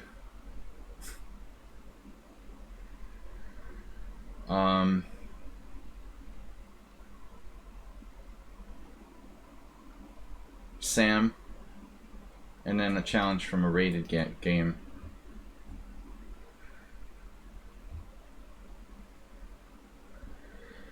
I wouldn't say I welcome the queen trade, but I'll allow it. There's a lot of compensation that drifts into the endgame. You know, this pawn gives black...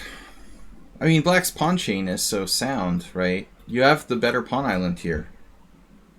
I mean, if you look at the position from the pawn structure perspective, my argument is that any time one side or the other has the larger island, I mean, they have a kind of positional advantage.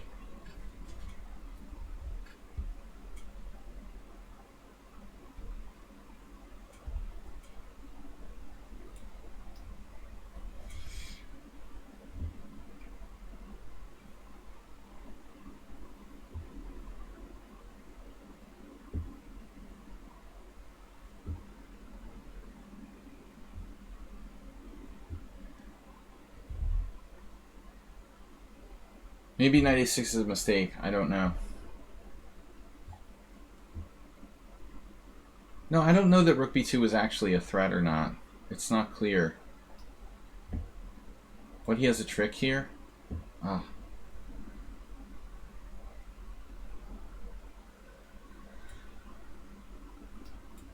Alright, I almost like went crazy.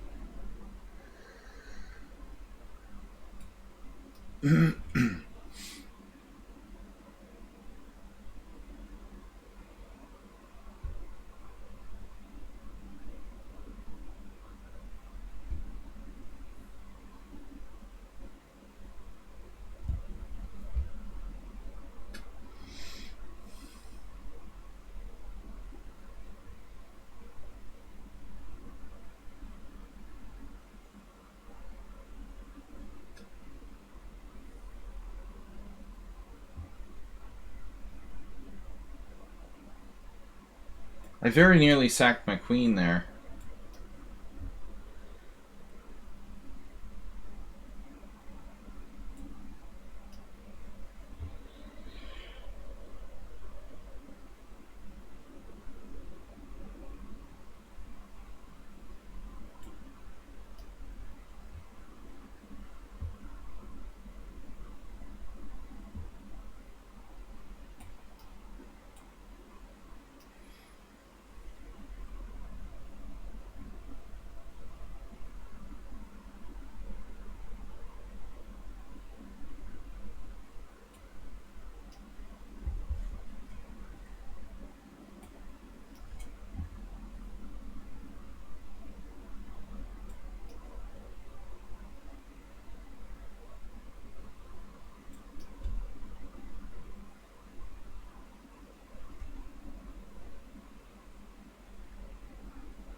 Speaking of pawn islands,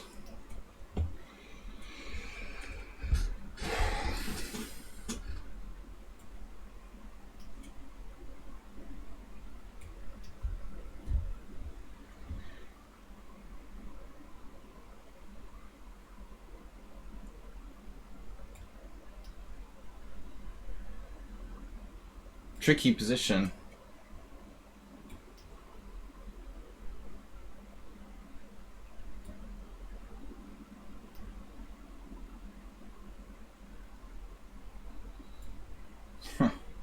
Am I worse now?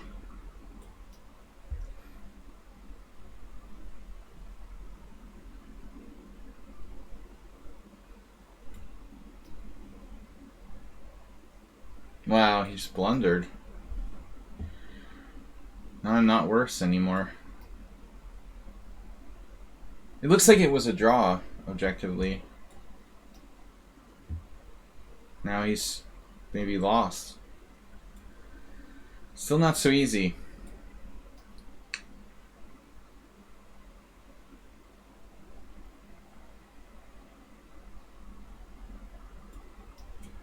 How do I make progress? 3 connected pass pawns here. Damn it.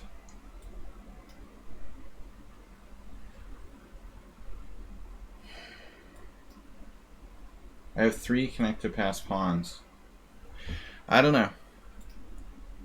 How do I make progress? I'm not winning with 3 connected pass pawns. I have to be winning. It's unbelievable. I was winning a minute ago, and I blundered. I have to play h4. I didn't think it would matter. So after this, I'm not winning anymore. Unbelievable. It's too late now. If h4, I lose the pawn.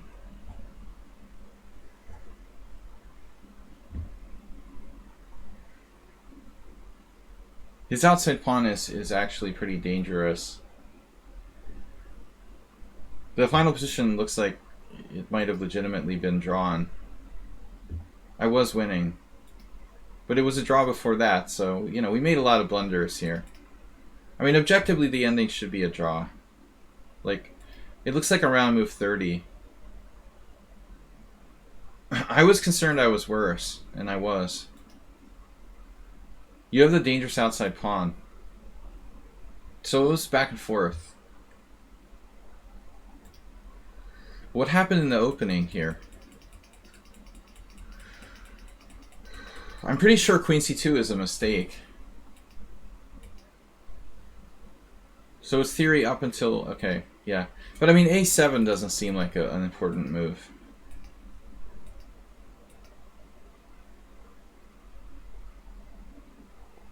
You're not supposed to play a7. It's actually the computer's second best move, but nobody plays that. I don't really get it, honestly.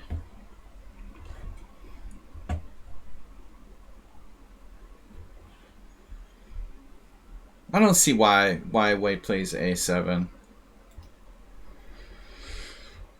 Okay. That was the first time I tried playing that line with black. Well, I understand the a6 pawn is dead anyway, but it's about that other move. a4 may be better than a7. It's complicated. a4 is the main move. I looked at this line. White is better. You know, this is why no one plays the Benko. And this is the best line for black. Literally. That's black's best variation, probably. To try to get enough compensation to justify the Benko. You don't see anybody playing the Benko much. Who plays the Benko? Seriously. Like, what top players play the Benko? Pretty much nobody.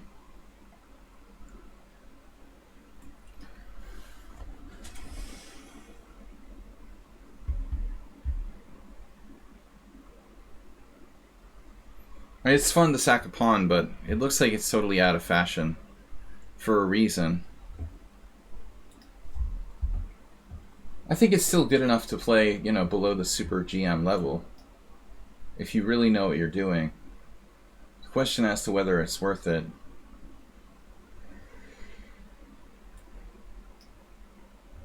This system here, what I'm playing is not the most exciting for black. There's nothing to do against Marazzi though. But he seems like a pretty strong player. 1788 in Blitz, but 2000. Principled.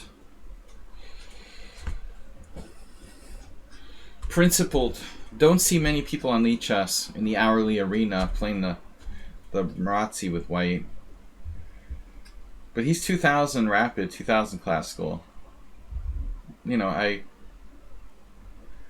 I suspect white knows a little bit of theory. Fundamentally, playing the Marazzi with white is the best line. But it's not dynamic, really. So people who like to play dynamic chess would normally prefer to play like knight c3. c4 is objectively best. This is a mistake. I mean, a4, you know, while it's not like destroying white's position or something, he loses flexibility with that move. This allows black to have a very solid blockade now. Without the ability to play b4, black equalizes.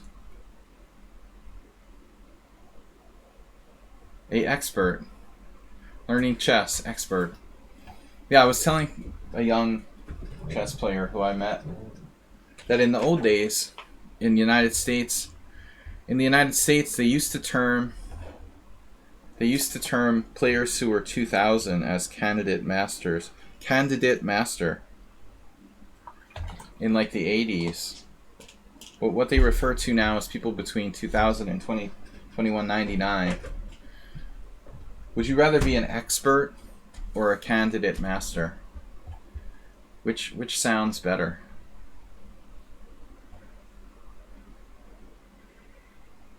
Now the World Chess Federation created this title of candidate master for players who are reaching 2200 in the last 10 years or so. So 2000 US Chess Federation would be pretty weak. The US chess ratings are about 50, 75 points inflated over FIDE, so a 2000 US player is approximately 1925 FIDE.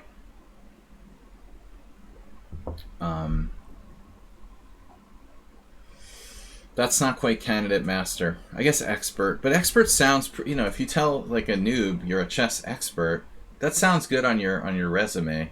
I'm an expert.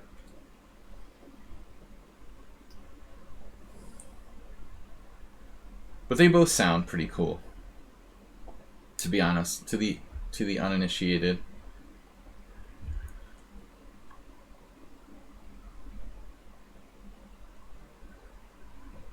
No, I mean, dude, the Russians had the candidate master title originally. They created this concept.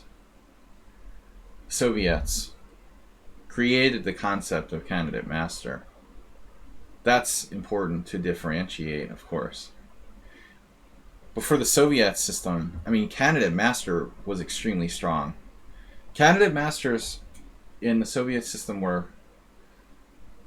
stronger than a modern day FIDE master. More close to like, I would say like somewhere between FIDE master and IM. It was really hard to become a candidate master. I mean, that was a serious title. Basically just below international master. Candidate master in the Soviet era was extremely strong. Definitely stronger than 2300. I would say like you had to be at least 2350 FIDE would be the cutoff for like Soviet candidate master. Approx. That wasn't a joke, man. I mean, I know a lot of candidate masters who immigrated to the United States. I know a lot of people who subsequently like became titled players. I mean, yeah.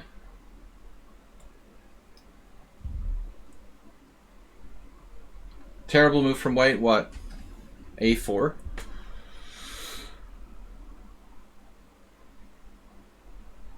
I can try to wheedle my way in here.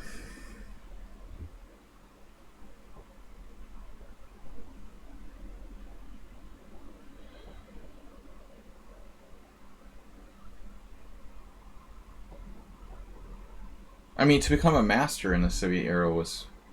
You're basically an IM.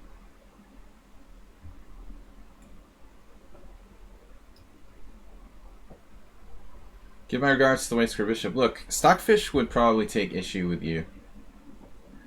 The engines love to defend with bad bishops like that. I'll never be able to beat a computer here. Well, okay, he's losing his A pawn. That's the biggest problem. But honestly, like, against a human, I would like my chances. But against computers, forget about it. You're still not going to beat it.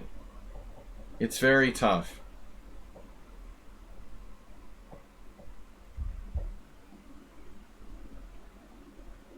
I think my chair is making strange sounds. Maybe that's a sign it's going to fall apart in the near future. I better get it checked. Get it checked. I better check my chair for structural deficiencies. It's making like creaking sounds. Knight takes A4. Yeah.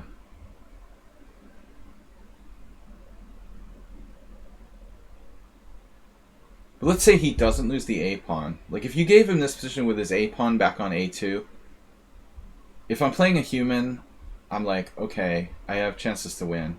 If I'm playing a computer, I would be like, alright, I'm happy for a draw. I finally got a draw against Stockfish or something. I'm never going to beat it, but it's possible that I could draw. I mean, I've won countless games like this with the Queen and Knight against Bad Bishop in the Marazzi. But still, Black doesn't necessarily win all the time. I mean, the defensive capabilities of that Bishop on E2 are pretty good.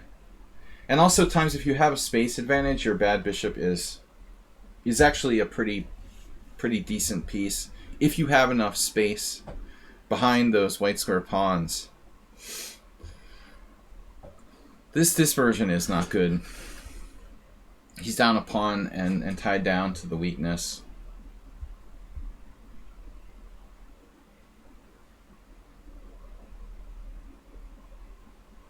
Well, I mean, I have this problem here with the backward pawn on E7, oftentimes.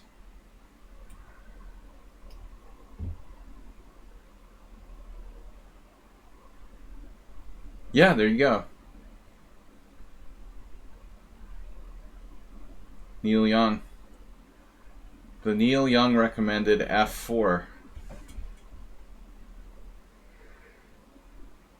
Maybe I blundered with rook c8, objectively. I should have played something else.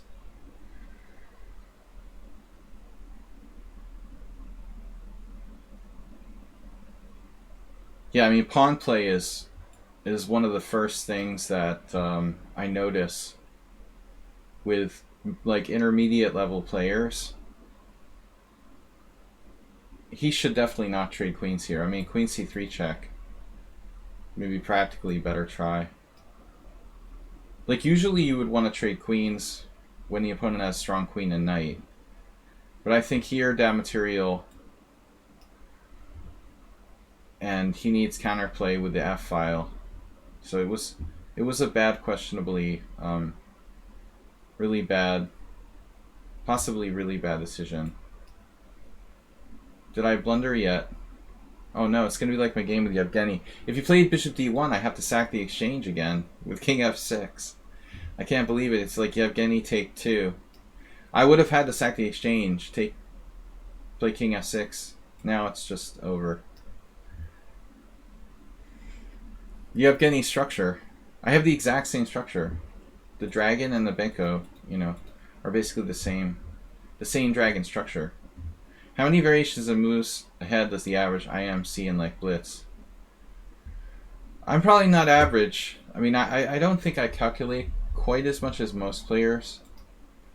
You know, everyone has a scale where they're more like intuition, strategic based, or tactic based. I calculate a lot, but probably slightly below average. I'm more strategy based than tactic based, so you know, I would say like 3 or 4 moves. But we're not, you know, we're not calculating. You can't, you know, it's certain positions where you have to calculate and use a lot of time. But I'm canceling the rated challenges. I've got time for like one more game. Is anyone here a subscriber? No? All right. This is going to be last game. Yeah, my last game is perfect because I know the black side of the Marazzi perfectly. I've played so many games in that position. I'm, you know, it's one of my most common lines. Plus, it's a closed position where there's not a lot of tactics. If I was to like play the white side of a King's Gambit, I would probably have like 80 cent pawn lost or something. I mean, for me, it's normal to calculate 2, 3, 4 moves ahead. You know, maybe for some players, they're much more calculation based.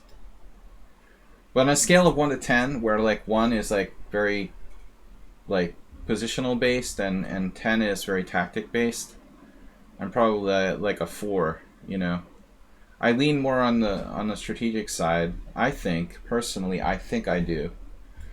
Some people disagree.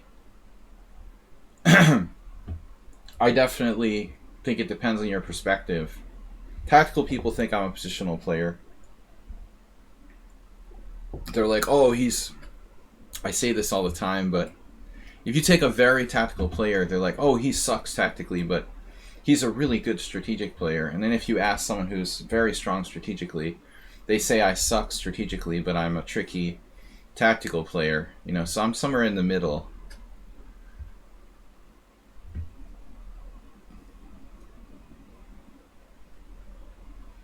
I mean, I try to calculate a lot, but in Blitz less. You know, over the board I calculate a lot more.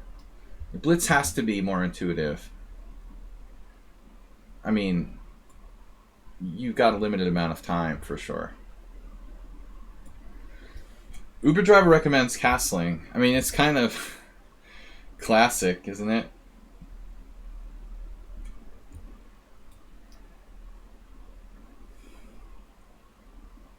Yeah, I mean, I think this is... He's trying to set up queen c1 so I can't castle. I've seen that bishop g5 before. It's kind of a weird side variation. I'm being humble. No, I mean, it's true. I've literally had this happen. You know, I've watched other people regard me in these totally opposite ways. Like GMs. If I ask, you know, one of them who, you know, grandmasters who are different styles, they're talking about me like I'm two completely opposite people. If you interviewed like two different grandmasters who have played me before, you'd think they were talking about completely different people. Because your perspective is based completely on your style, you know. You make subjective um, opinions about people based on how you see things, you know. The way you see things is not the way that other people see things. It's like when I'm playing poker, I always think the guy on my left is like a maniac because he's always acting after me.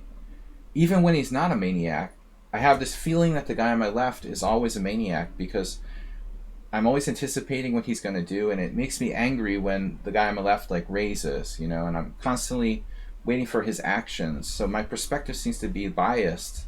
I always think the player on my left is more aggressive than they really are, and it's just it's your subjective perspective based on different factors.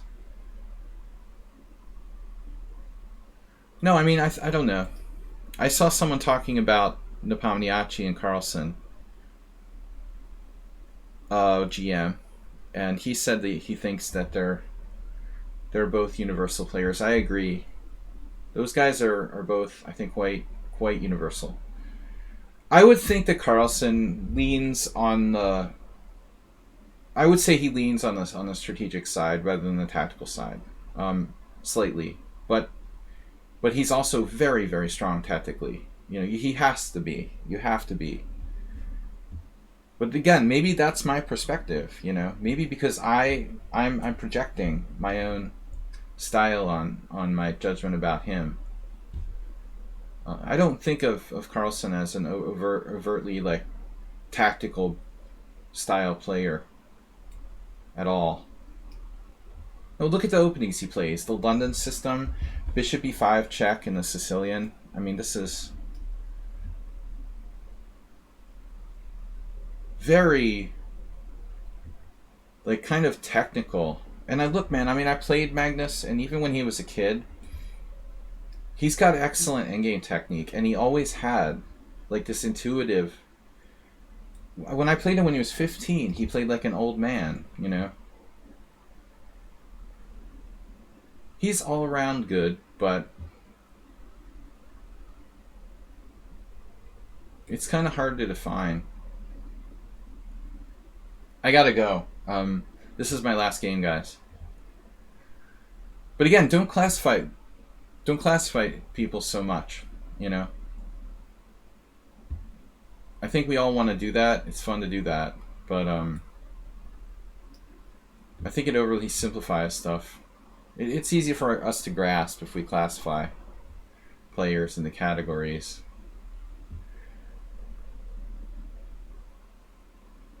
It's fun to put things in categories. It makes it easier to understand. But to say like Nepomniachtchi's tactics, dude, look at the stuff he's playing. You know, he's playing the anti-martial closed Roy Lopez with white. You know, I don't think that's what you play if you're like Mikhail Tal, you know. Of course, it's wrong to classify even Tal as a purely tactical player. No, both of them are universal, kind of balanced players, I think. Yeah, maybe. I don't know. I mean, of course, Nepomniachtchi is not going to be able to hold off Magnus if in a competition of like technical play. Magnus is too good at simple positions, end games.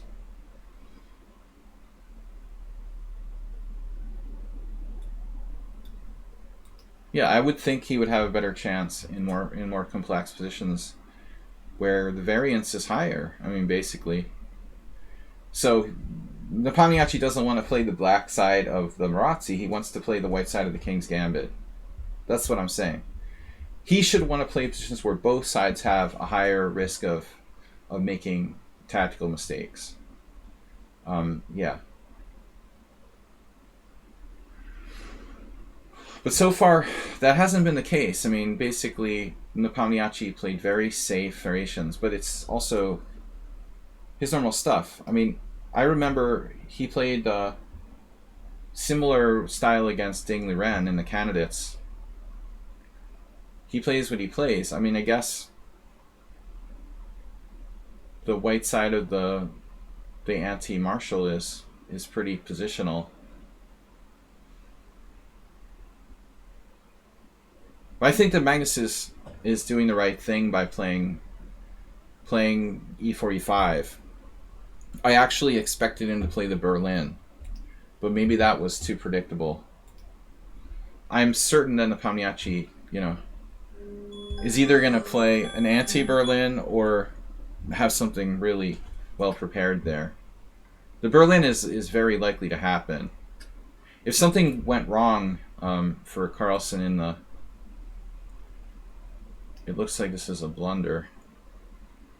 If something were to go wrong for Carlsen in the closed Roy, he's got to be prepared to switch to the Berlin defense. The question is, did I make a mistake here?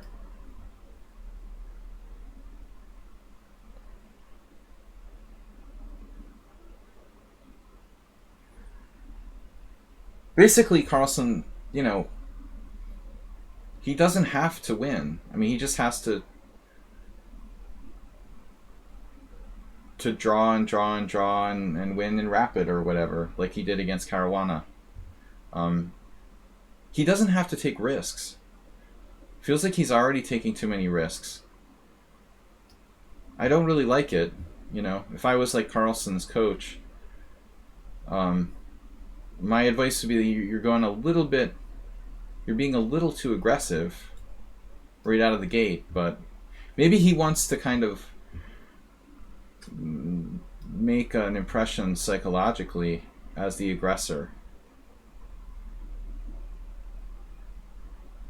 Magnus has a tendency to sometimes underestimate his younger rivals.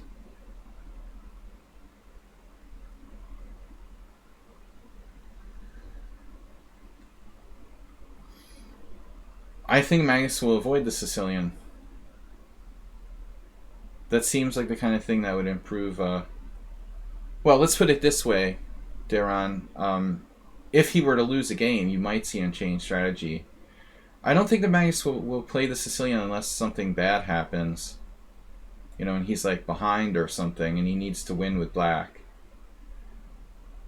In other words, like something has to go wrong for him to switch to playing the Sicilian. Either Nepomniachtchi's prep's too good, or he loses a game. I think for now it will be remaining the status quo. Now, White is a pretty good player here. I am concerned I might be worse.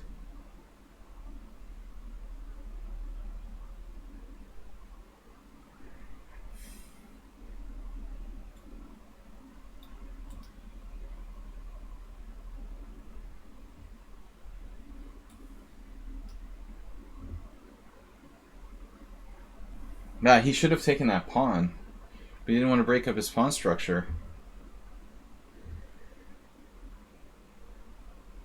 Is there a more aggressive e4, e5 and the Petrov?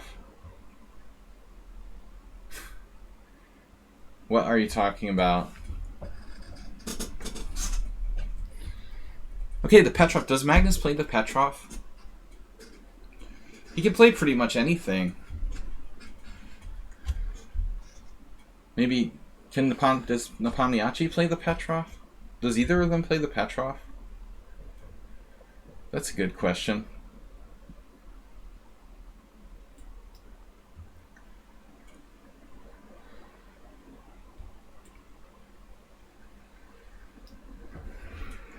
Oh boy.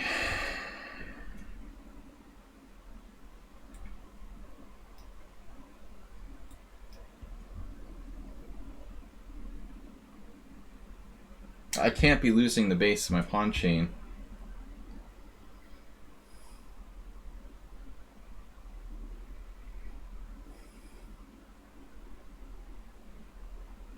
What Magnus wants is ops color bishop endgames, you know? That's where the money's at. Seriously. He could do with some ops color bishop endgames.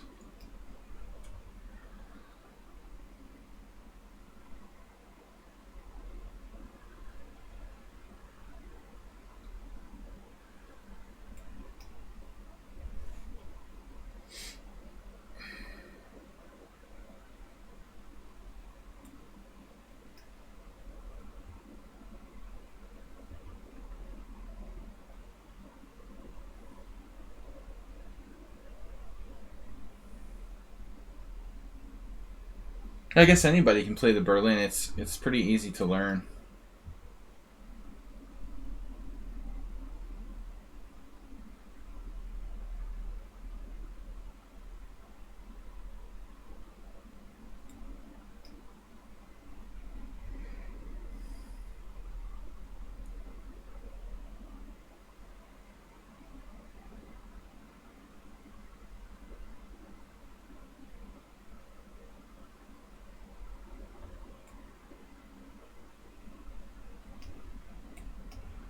Nah, I just lost on time. I couldn't move. I couldn't move fast enough. I'm better here, but it's probably a draw. I literally went to play bishop e7, which is fine, but then I decided to change my mind. I wanted to play king f7.